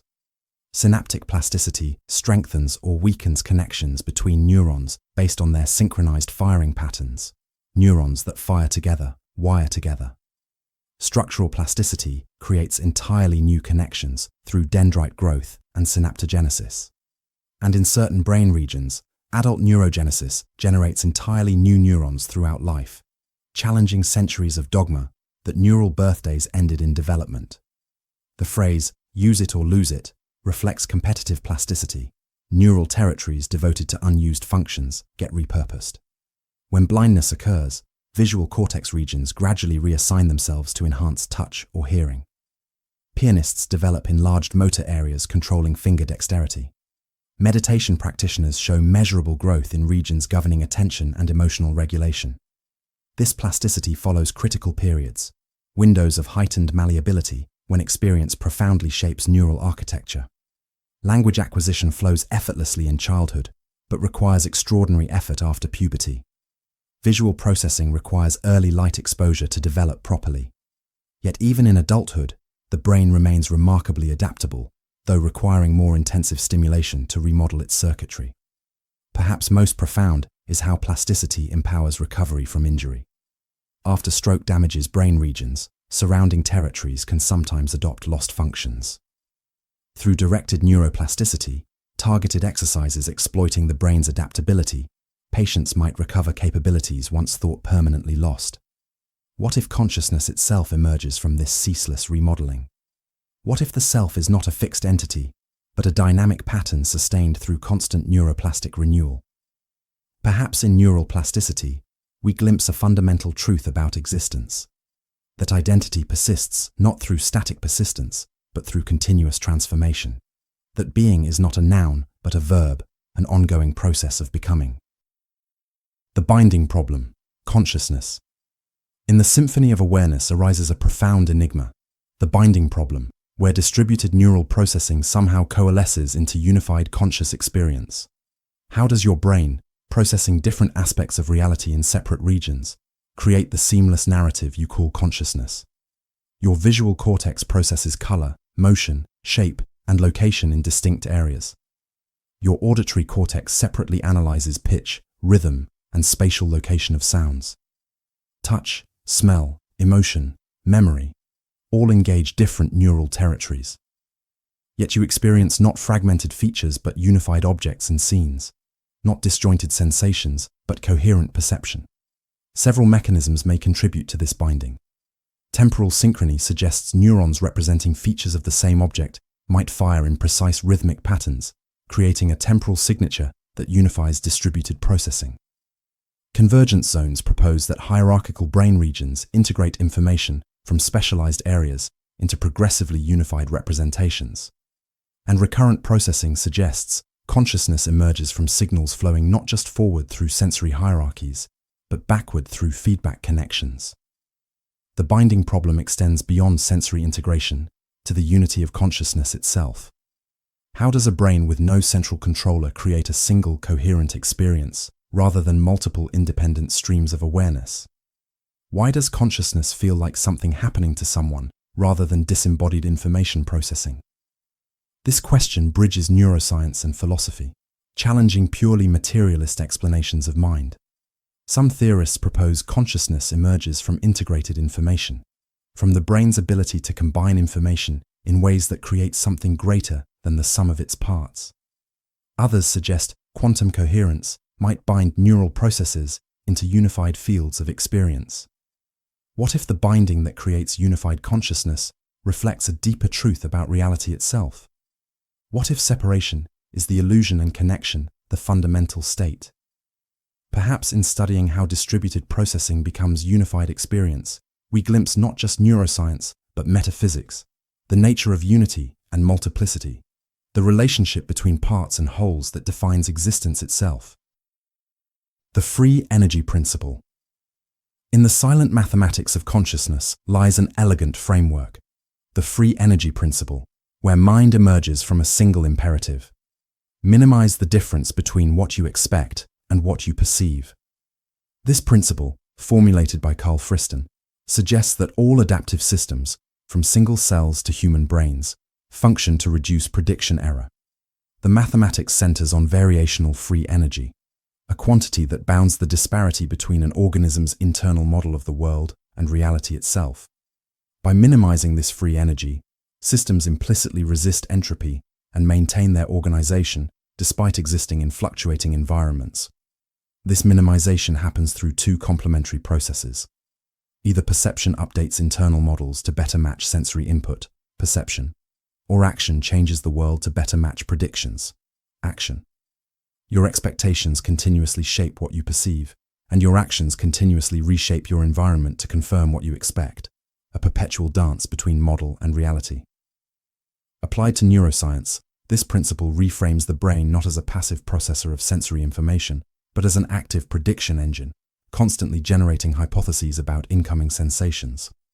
What we call perception becomes posterior belief, the brain's best guess after reconciling prior expectations with sensory evidence. Attention emerges as the precision weighting of prediction errors, determining which disparities between expectation and reality warrant model revision. The principle scales across temporal and spatial hierarchies. Lower levels predict immediate sensory data, while higher levels predict abstract patterns unfolding across longer timescales. This hierarchical prediction machinery may explain everything from basic perception to complex cognition, even consciousness itself. What if reality as you experience it is not a direct reflection of the external world, but the brain's continuously refined prediction of that world? What if sensation serves merely to correct these predictions rather than construct experience from scratch? Perhaps the free energy principle reveals consciousness not as passive reception, but active creation. Not mirror reflecting reality, but artist painting it, constrained but not determined by the brushstrokes of sensory input. Law of bioelectric fields. Beyond the biochemical symphony of life flows an ancient language, bioelectric fields, where patterns of electrical potential coordinate development, regeneration, and communication in living systems. This subtle energetic dimension shapes form and function across scales from cells to organisms. Every living cell maintains voltage differences across its membrane, creating minute electric fields. When cells connect through gap junctions, these potentials spread, forming electric networks that can store and process information independently of genetic mechanisms.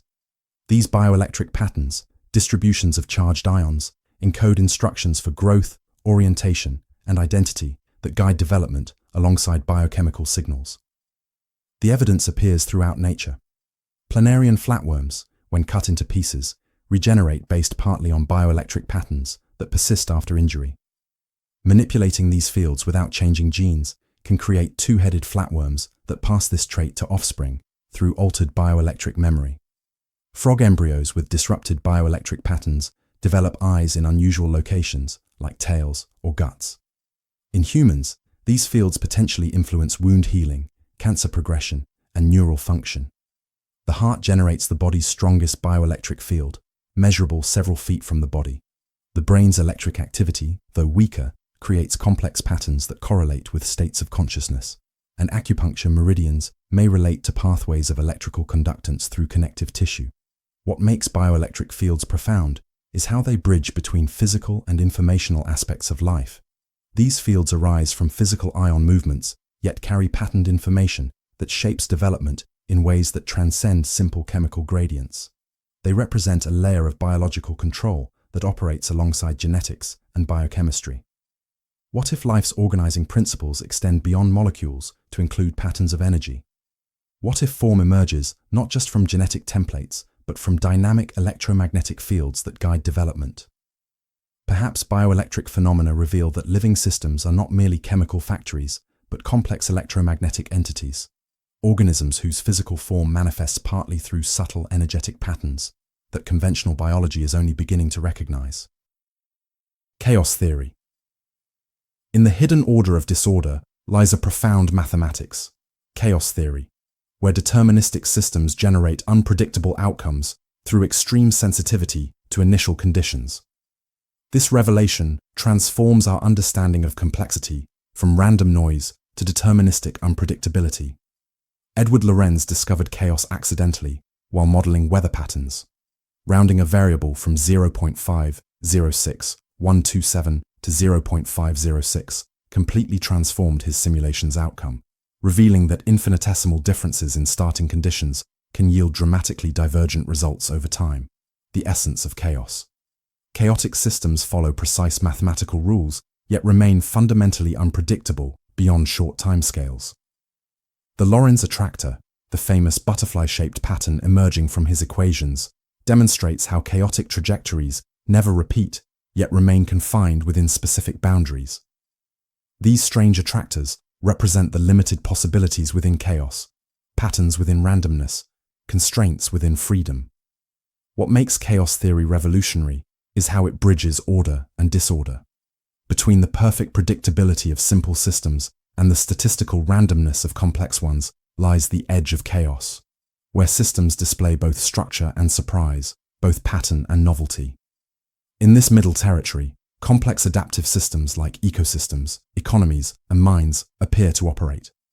The mathematics of chaos appears throughout nature, in turbulent fluid flows, in heart rhythm variations, in brain activity patterns, in population ecology. Even simple systems like a double pendulum or three orbital bodies can generate chaos, demonstrating that complexity doesn't require complicated rules. What if uncertainty is not merely a limitation of knowledge, but a fundamental feature of reality? What if perfect prediction is impossible, not just in practice, but in principle for complex systems? Perhaps chaos theory reveals that determinism and unpredictability are not opposites but companions, that precise causes can yield unpredictable effects, that the future remains perpetually open even in a universe governed by exact mathematical laws. Butterfly effect. In the whispered beat of butterfly wings lies a cosmic metaphor, the butterfly effect, where minute perturbations cascade into global transformations through nonlinear amplification. This principle of chaos theory reveals how imperceptible differences in initial conditions can manifest as vastly different outcomes over time. The metaphor originated with Edward Lorenz, who asked whether a butterfly flapping its wings in Brazil could set off a tornado in Texas. The image captures how tiny atmospheric changes might amplify through nonlinear dynamics to significantly alter weather patterns weeks later. What begins as quantum-scale turbulence might end as a hurricane, not through mystical causation, but through the mathematics of exponential divergence.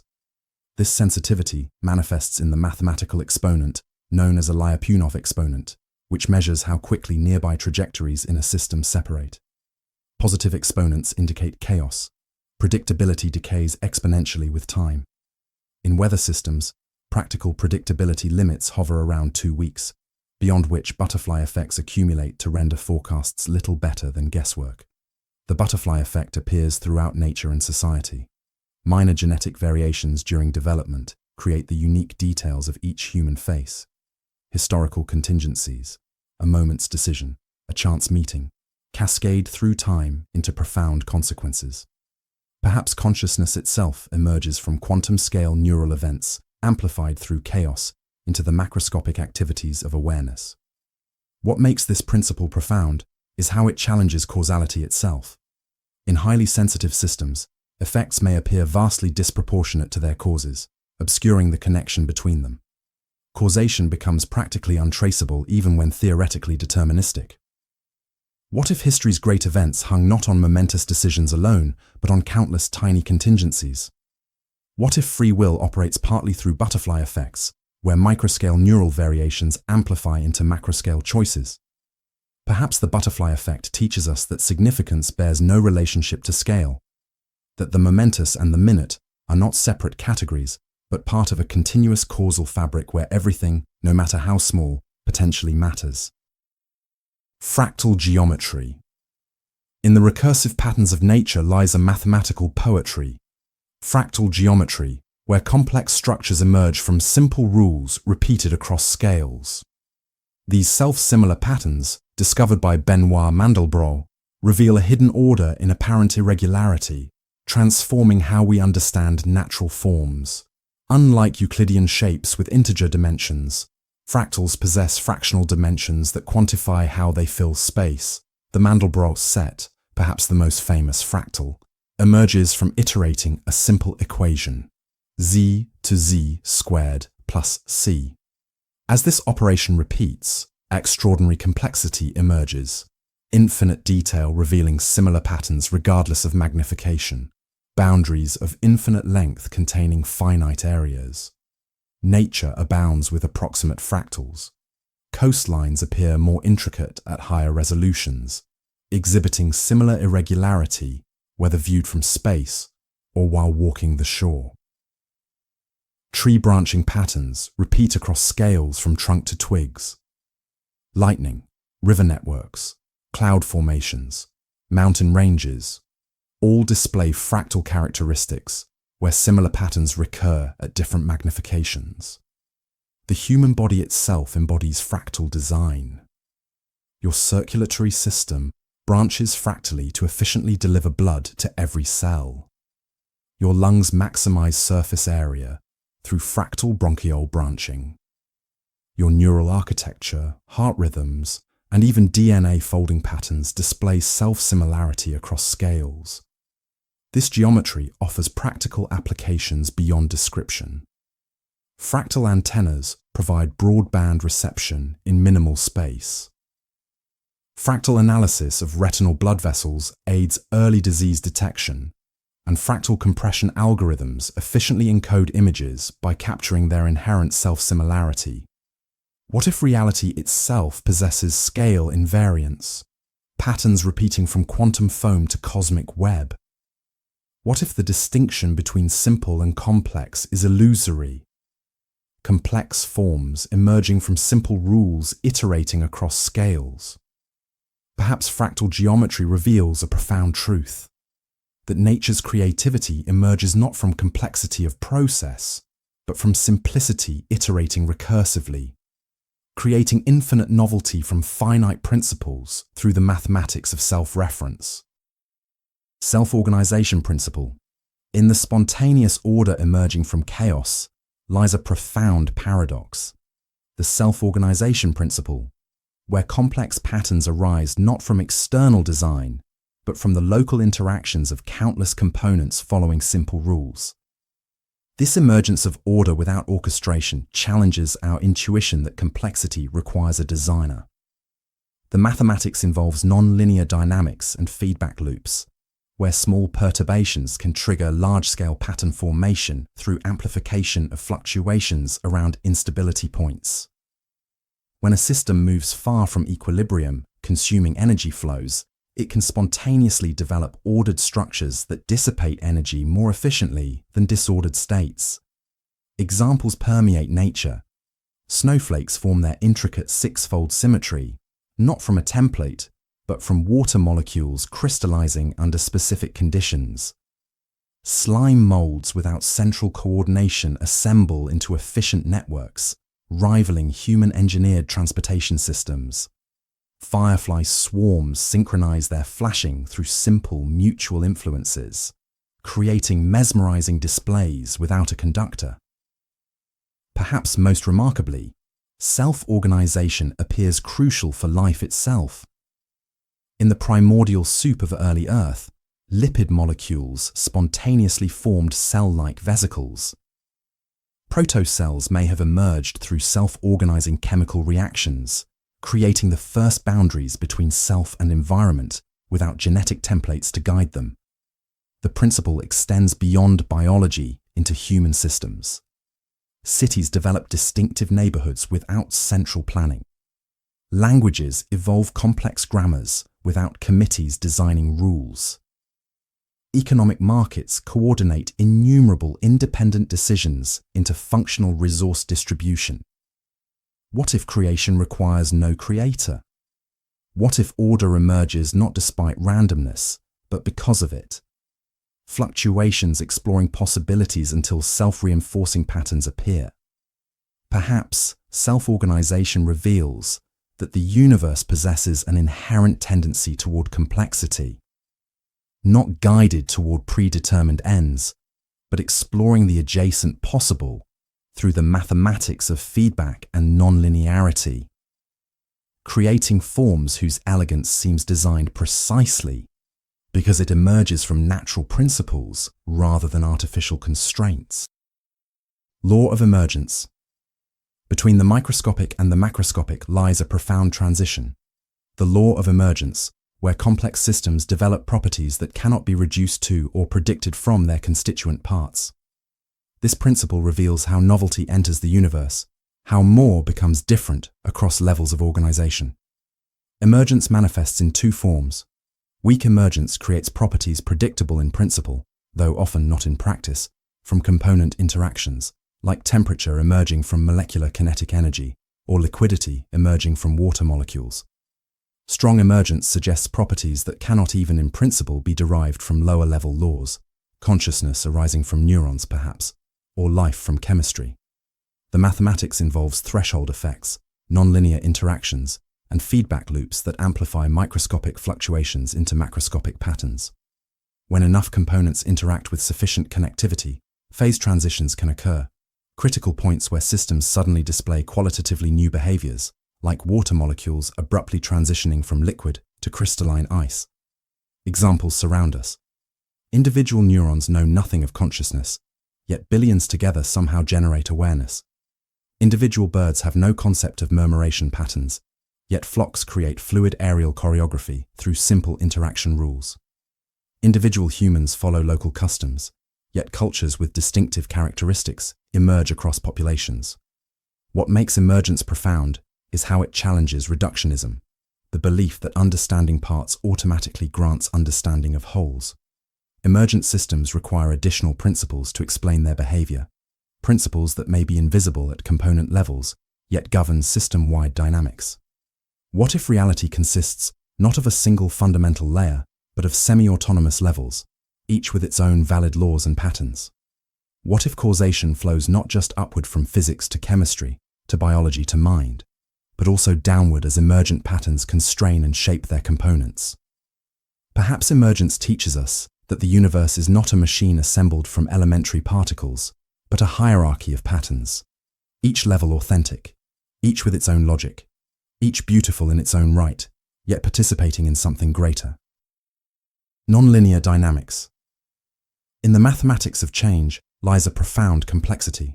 Nonlinear dynamics, where effects are not proportional to causes and small differences amplify into transformative divergence. This framework reveals how simple equations can generate boundless complexity through feedback, recursion, and threshold effects.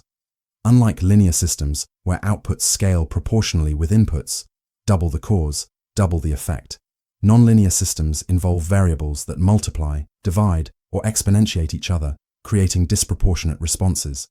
A small push might produce no visible change until a critical threshold, then trigger dramatic transformation, like a sandpile suddenly avalanching after one grain too many, or a society erupting in revolution after years of seemingly ineffective pressure. Three behaviors characterize many nonlinear systems. Sensitivity to initial conditions makes long-term prediction impossible even in deterministic systems, the mathematical basis of chaos. Multiple stable states allow systems to settle into different configurations under identical conditions depending on their history. explaining phenomena from optical illusions to ecosystem regime shifts. And self-organization enables complex patterns to emerge spontaneously from simple rules, creating everything from hurricanes to heartbeats. The mathematics appears throughout nature. Population dynamics follow nonlinear equations, where growth rates depend on current population size. Neural networks process information through nonlinear activation functions. Even consciousness may emerge from nonlinear dynamics in neural systems reaching critical complexity. What makes nonlinear dynamics revolutionary is how it bridges determinism and unpredictability. Systems can follow precise mathematical rules, yet generate behavior so complex it appears random. The extraordinary hidden within the ordinary, the unpredictable within the determined. What if reality itself is fundamentally nonlinear, effects rarely proportional to causes, history shaping future possibilities through path dependence? What if the appearance of stability in natural and human systems masks threshold points where small changes could trigger dramatic transformations? Perhaps nonlinear dynamics reveals not just a mathematical toolkit, but a philosophical insight. That proportionality is the exception rather than the rule. That reality emerges from relationships rather than things. Strange attractors. In the hidden patterns of chaos lie islands of order, strange attractors, where seemingly random trajectories converge toward complex geometric structures that are neither periodic cycles nor static points. These mathematical entities reveal how systems can be simultaneously unpredictable in detail, yet constrained in possibility, both random and patterned. Unlike simple attractors like fixed points or limit cycles, strange attractors possess fractal geometry, infinite detail with self-similarity across scales. Their most distinctive feature is sensitive dependence on initial conditions.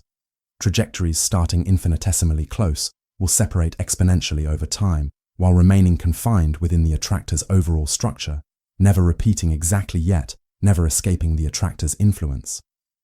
The Lorentz attractor, the butterfly-shaped structure emerging from Edward Lorenz's weather equations, provides the classic example. Though the system never settles into a repeating pattern, its behavior remains constrained within this distinctive shape, demonstrating how chaos contains hidden order, how unpredictability exists within boundaries. Strange attractors appear throughout nature. Heart rhythm variability follows chaotic patterns that indicate cardiovascular health. Too regular a heartbeat suggests pathology. Brain activity during consciousness exhibits strange attractor dynamics, while seizures show abnormally periodic patterns. Even dripping faucets and turbulent fluids reveal chaotic attractors when their behavior is plotted in phase space. What makes these mathematical entities profound is how they reconcile determinism with unpredictability, constraint with freedom. They demonstrate how systems can be both bounded and creative, following exact rules, yet never repeating themselves. What if consciousness itself represents a strange attractor, deterministic, yet unpredictable, constrained, yet never repeating? What if the mind's wandering thoughts follow unseen contours in mental phase space, never settling into stasis, yet never flying completely free? Perhaps strange attractors reveal not just mathematical curiosity, but metaphysical insight. That order and chaos are not opposites, but companions. That the universe navigates a middle path between rigid predictability and formless randomness. Law of criticality. What if the universe operates at the edge of collapse and creation, balanced on a knife's edge we cannot see? In the hushed spaces between atomic particles, a strange phenomenon unfolds. Systems that hover at the boundary between order and chaos. This is criticality, where matter undergoes phase transitions, neither fully one state nor another, but suspended in miraculous equilibrium. Imagine a single grain of sand dropped onto a pile. Sometimes, nothing happens. Other times, it triggers an avalanche. At the critical point, the system becomes scale invariant. Patterns repeat across all magnifications, from microscopic to cosmic. A snowflake's structure mirrors galactic arms. The branching of neurons echoes river deltas viewed from space. This is where the whispers of fractals emerge. In criticality, small changes can cascade into transformations that reshape entire systems. A butterfly's wings in Brazil may indeed stir a tornado in Texas, not as mysticism, but as mathematics. The delicate dance of complex systems balancing on the edge of transformation. Our brains may operate precisely at this critical point. Neither too ordered, where thoughts become rigid and unchanging, nor too chaotic, where coherence dissolves, but in the fertile borderland where consciousness blooms. The electrical patterns of thought exist in this liminal space where creativity and cognition intertwine. What if consciousness itself is nothing more than matter, organized at the edge of criticality? What if our awareness arises from this perfect balance, the universe's most elegant expression of order dancing with chaos? Perhaps criticality isn't just a law of physics, but the universe's essential poetry, the place where simplicity gives birth to complexity, where the most beautiful patterns emerge from the simplest rules. In this twilight space between states, reality unveils its most profound nature.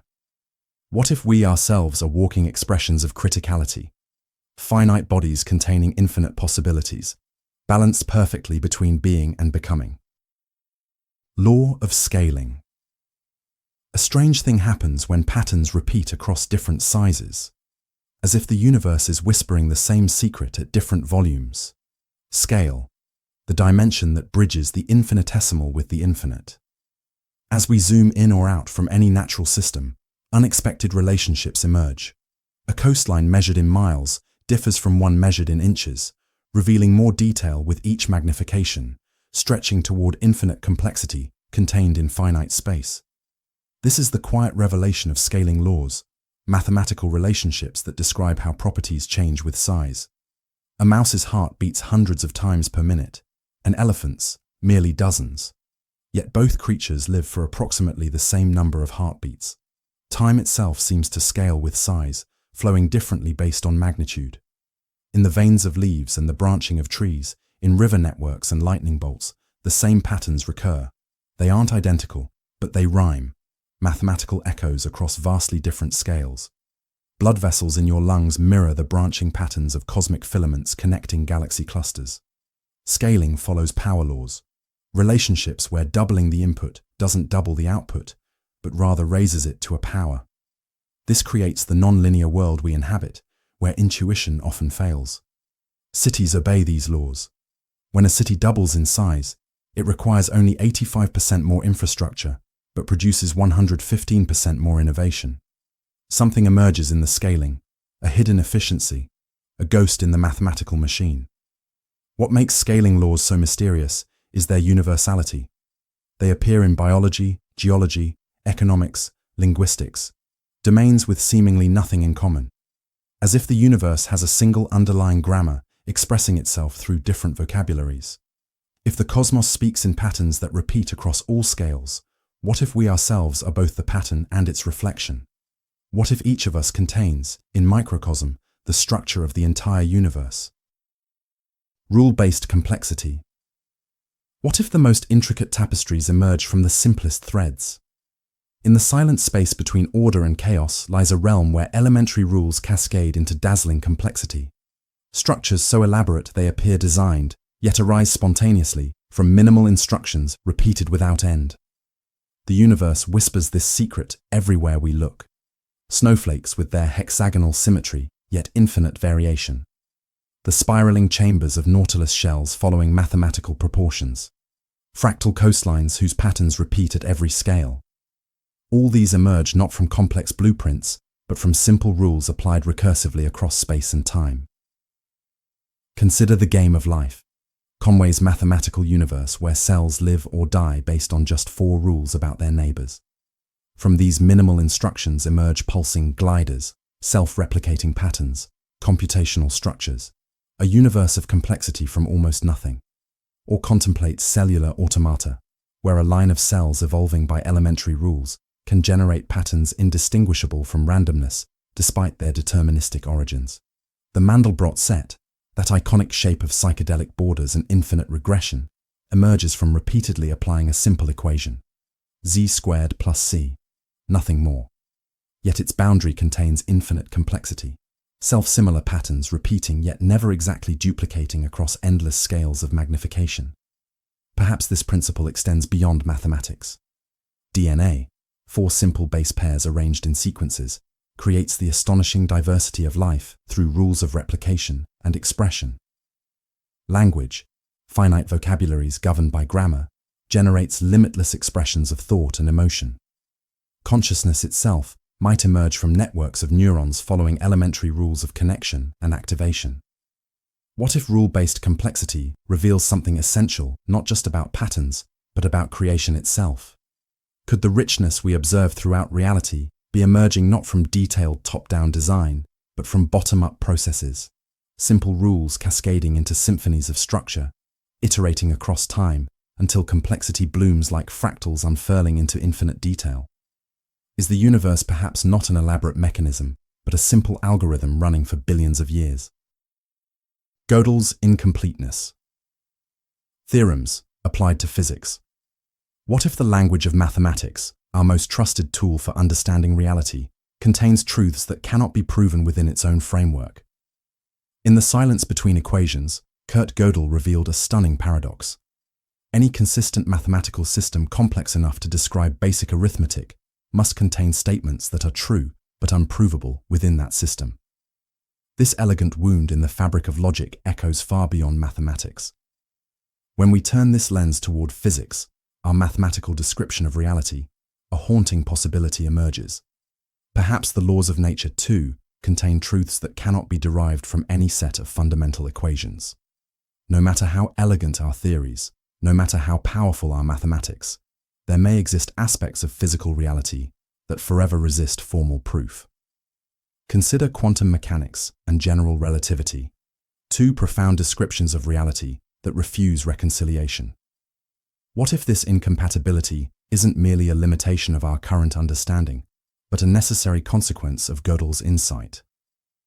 Perhaps the universe itself embodies logical incompleteness. The equations we write on blackboards may be doomed to remain forever partial, not because we lack intelligence or data, but because completeness and consistency cannot coexist in any system powerful enough to describe reality. The universe may be fundamentally unknowable in its entirety, not as a practical limitation, but as a logical necessity. In this light, the pursuit of a theory of everything takes on a bittersweet quality, like chasing a horizon that recedes precisely at the speed you approach it. Yet paradoxically, this limitation itself reveals something profound about the nature of existence. What if the ultimate truth of physics isn't an equation at all, but the realization that some truths must remain beyond the reach of equations? Laws of simulated reality, hypothetical. Hidden in the fabric of existence may lie glitches and patterns that suggest a profound possibility. What if reality is rendered only when observed? The simulation hypothesis proposes that what we experience as reality may be an elaborate computation, whether created by future humans, alien civilizations, or entities beyond our comprehension. If true, certain laws would necessarily govern such a simulation, shaping the very texture of our existence. The law of computational economy states that a simulated universe would optimize resources. The quantum realm, where particles exist as probabilities until observed, may reflect this principle. Perhaps reality renders detail only when measurement forces it to, conserving processing power in the spaces we don't examine, like a video game generating only the landscapes within the player's view. The law of granularity suggests that at some fundamental scale, reality must become discrete rather than continuous, pixels of existence with minimum possible lengths and durations.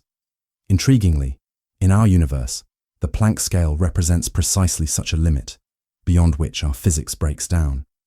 Is this a natural boundary, or the resolution limit of our simulated cosmos? The law of consistent history maintains that any simulation must retroactively ensure causality remains unbroken. When quantum measurements collapse wave functions, the simulation would need to generate consistent pasts.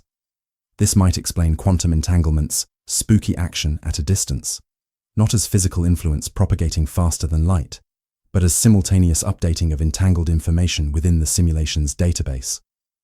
The law of constrained transcendence holds that the simulation would prevent inhabitants from accessing or manipulating its underlying code.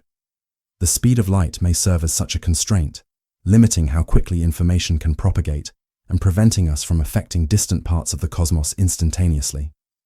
If we exist within a simulation, what does it mean for consciousness to emerge from code?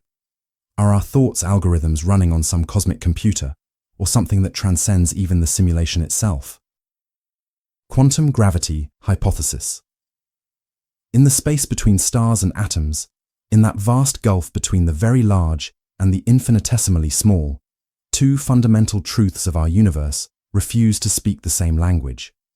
Quantum gravity stands as physics' most tantalizing horizon, the theoretical bridge between quantum mechanics, the science of the very small, and general relativity, the science of the cosmic.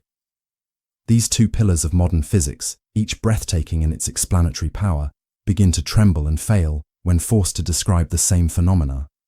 Gravity, that familiar force that anchors us to Earth, becomes something altogether stranger through Einstein's eyes. Not a force at all, but the curvature of space-time itself. Mass tells space how to bend, space tells matter how to move. Yet this elegant choreography breaks down at quantum scales, where space and time themselves become uncertain, probabilistic, flickering in and out of definite states. In regions where extreme gravity meets quantum reality, near black hole singularities or at the universe's birth, our physics dissolves into contradiction. Space becomes so curved that quantum fluctuations in that curvature become significant. The smooth fabric of space-time begins to foam and ripple at scales so small we cannot measure them directly. Various approaches beckon from this mathematical mist. Loop quantum gravity suggests space itself is quantized into tiny loops of gravitational connection. String theory proposes that fundamental particles are actually vibrating filaments of energy, their different vibration patterns creating the particles we observe, with gravity emerging naturally from closed strings.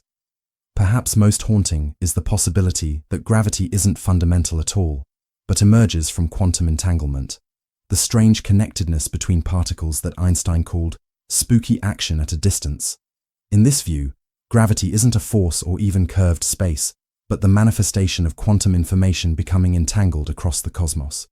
What if, in our quest to reconcile the very large with the very small, we discover that neither is fundamental, that both emerge from something deeper still, something for which we have not yet found the words? String theory, dimensions. What if the universe contains hidden dimensions, spaces folded so tightly into the fabric of reality that we move through them with every breath, never sensing their presence? String theory whispers of a reality far stranger than the four dimensions we perceive. In this mathematical tapestry, the fundamental constituents of the universe aren't point-like particles, but tiny vibrating strings of energy. Their different vibration patterns manifest as different particles, electrons, quarks, photons, like different notes played on the same cosmic instrument. But these strings require something remarkable to vibrate within, additional dimensions beyond the familiar three of space and one of time.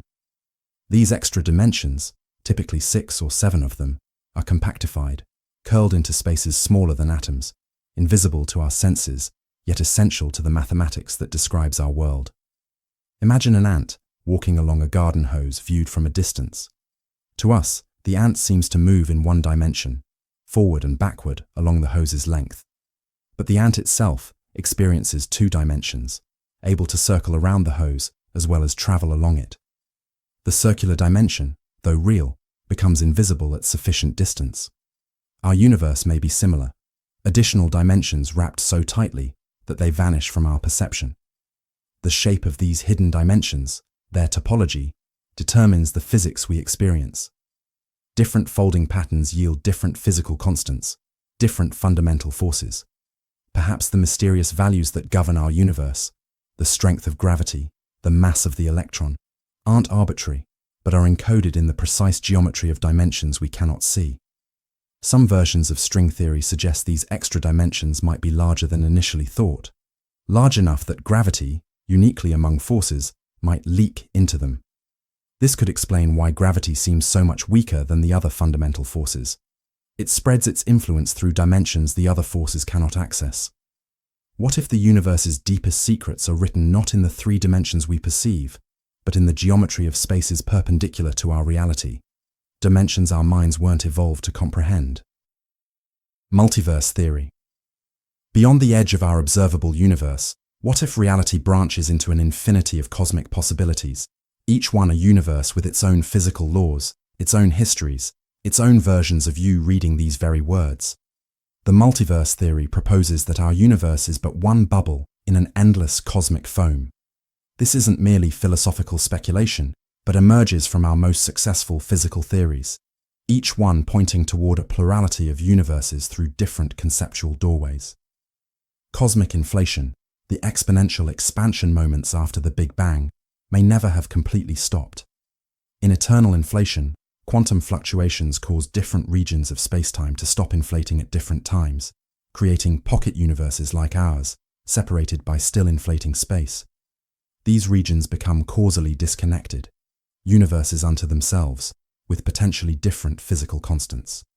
String theory suggests a landscape of possible vacuum states, perhaps 10 to the power of 500 different configurations of those hidden dimensions, each creating a universe with unique physical laws. If so, we inhabit just one valley in an immense cosmic terrain, where even the number of dimensions might vary from universe to universe. Quantum mechanics offers yet another path to multiplicity.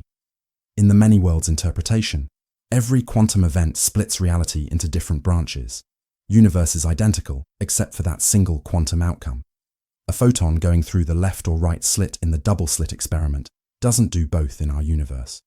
Rather, the universe splits into two versions, each containing one outcome.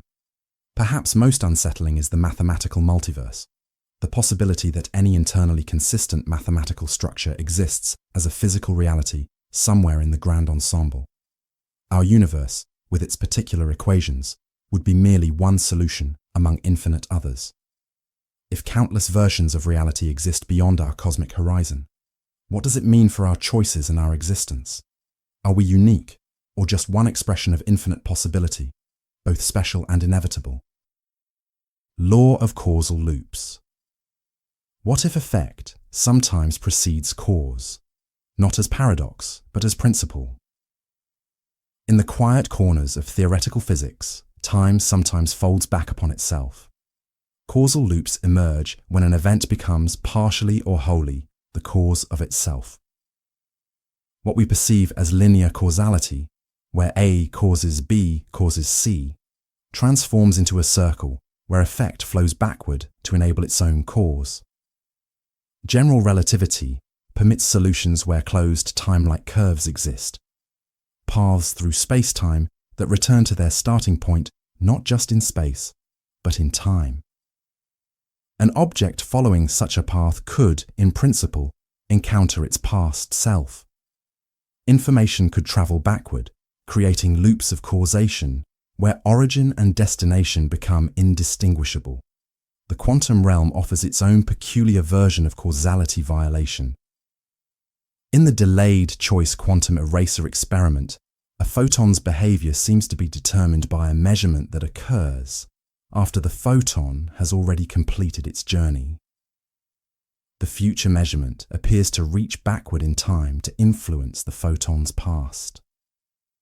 Causal loops challenge our most fundamental intuitions about reality. The billiard ball that enters a wormhole emerges in the past and collides with its younger self, sending it into the wormhole. Where did the motion originally come from? The information that travels back in time to help create itself. What is its true source? Some physicists propose that the universe enforces a principle of self-consistency, that causal loops are permitted, but only those free of paradox. Others suggest that causal loops might be essential to the universe's existence, creating stability through circular causation rather than infinite regression. What if time itself is not a river flowing in one direction, but a strange loop, where the future sometimes reaches back to shape the very past that created it? Holographic principle. What if the three-dimensional reality we experience is merely the projection of information encoded on a distant two-dimensional surface? In the borderlands between quantum theory and gravity, a startling possibility emerges. Our seemingly solid three-dimensional universe may be a holographic projection. Just as a hologram on a credit card creates the illusion of depth from a flat surface, our universe's volume may emerge from information stored on a two-dimensional boundary. This principle arose from studies of black holes. The entropy of a black hole, a measure of its information content, is proportional not to its volume as one might expect, but to the area of its event horizon. This suggests a profound limit. The maximum information content of any region of space is not determined by its volume, but by the area of the surface that encloses it. Extended to the universe at large, this implies that all the information describing our three-dimensional reality could be completely encoded on a two-dimensional surface at the boundary of the universe, perhaps at the cosmic horizon, the edge of the observable universe, or even at infinity. In this view, the third dimension we experience as depth is an emergent property, a holographic projection from this distant cosmic boundary. Every object and event in our universe corresponds to information written on this cosmic screen. What we perceive as gravity may be equivalent to thermodynamics on this boundary, the curvature of space-time emerging from the entanglement of quantum information. Evidence for this principle comes from unexpected quarters. In certain quantum field theories, calculations that seem impossibly complex in 3 dimensions become tractable when reformulated on a 2-dimensional boundary. The physics of the bulk and the boundary describe the same reality from different perspectives. What if the solid world you touch is merely the universe's translation of information encoded elsewhere? A cosmic projection that feels real only because we ourselves are part of the same projected illusion. Computational universe hypothesis. In the shadows between equations, a strange thought whispers, what if the universe isn't merely described by computation, but is computation? The computational universe hypothesis proposes that reality at its most fundamental level is neither matter nor energy, but information processing, a vast cosmic computation unfolding according to algorithmic rules. Physical laws in this view are not abstract mathematical descriptions of reality, but the actual program the universe runs. This perspective emerged from multiple directions, from quantum physics, where information appears fundamental, from computer science, where simple rules generate complex behaviors, and from mathematics, where even continuous systems can emerge from discrete computational processes. Cellular automata exemplify this concept, simple grids where each cell's state depends on its neighbors, following elementary rules. Yet from these basic principles, astonishingly complex patterns emerge, capable of universal computation. Our universe may operate similarly, complex structures like galaxies, planets, and living beings emerging from simple rules applied repeatedly across space and time. The quantization of reality at the Planck scale suggests a fundamental discreteness to nature, as if space, time, and energy come in minimal units, like pixels on a cosmic display. This discreteness aligns with the computational view, where reality would necessarily be digital rather than analog at its core. Most profoundly, this hypothesis suggests that consciousness itself may be a particular kind of information processing, not something beyond the physical universe, but the universe's computation achieving a certain pattern or complexity. Our subjective experience would be the universe computing itself from the inside. What if mathematics isn't just the language we use to describe the universe, but the actual operating code the cosmos executes? What if reality is what information looks like from the inside? Law of observer participation, Wheeler's delayed choice. The act of looking at the universe alters what we see, not as limitation, but as principle. In the quantum realm, a strange truth emerges. Observation isn't passive. The very act of measurement collapses quantum possibilities into definite realities. Physicist John Wheeler pushed this concept to its philosophical edge with his delayed choice experiments, suggesting that observation doesn't just affect the present state of particles, but somehow reaches into the past to shape how they behaved before being observed. In the classic double-slit experiment, light passes through 2 parallel slits, creating an interference pattern that reveals its wave nature. Yet when we place detectors to observe which slit each photon passes through, the interference pattern vanishes. Light behaves as particles. The mere act of observation changes reality's fundamental character. Wheeler proposed extending this experiment across cosmic distances.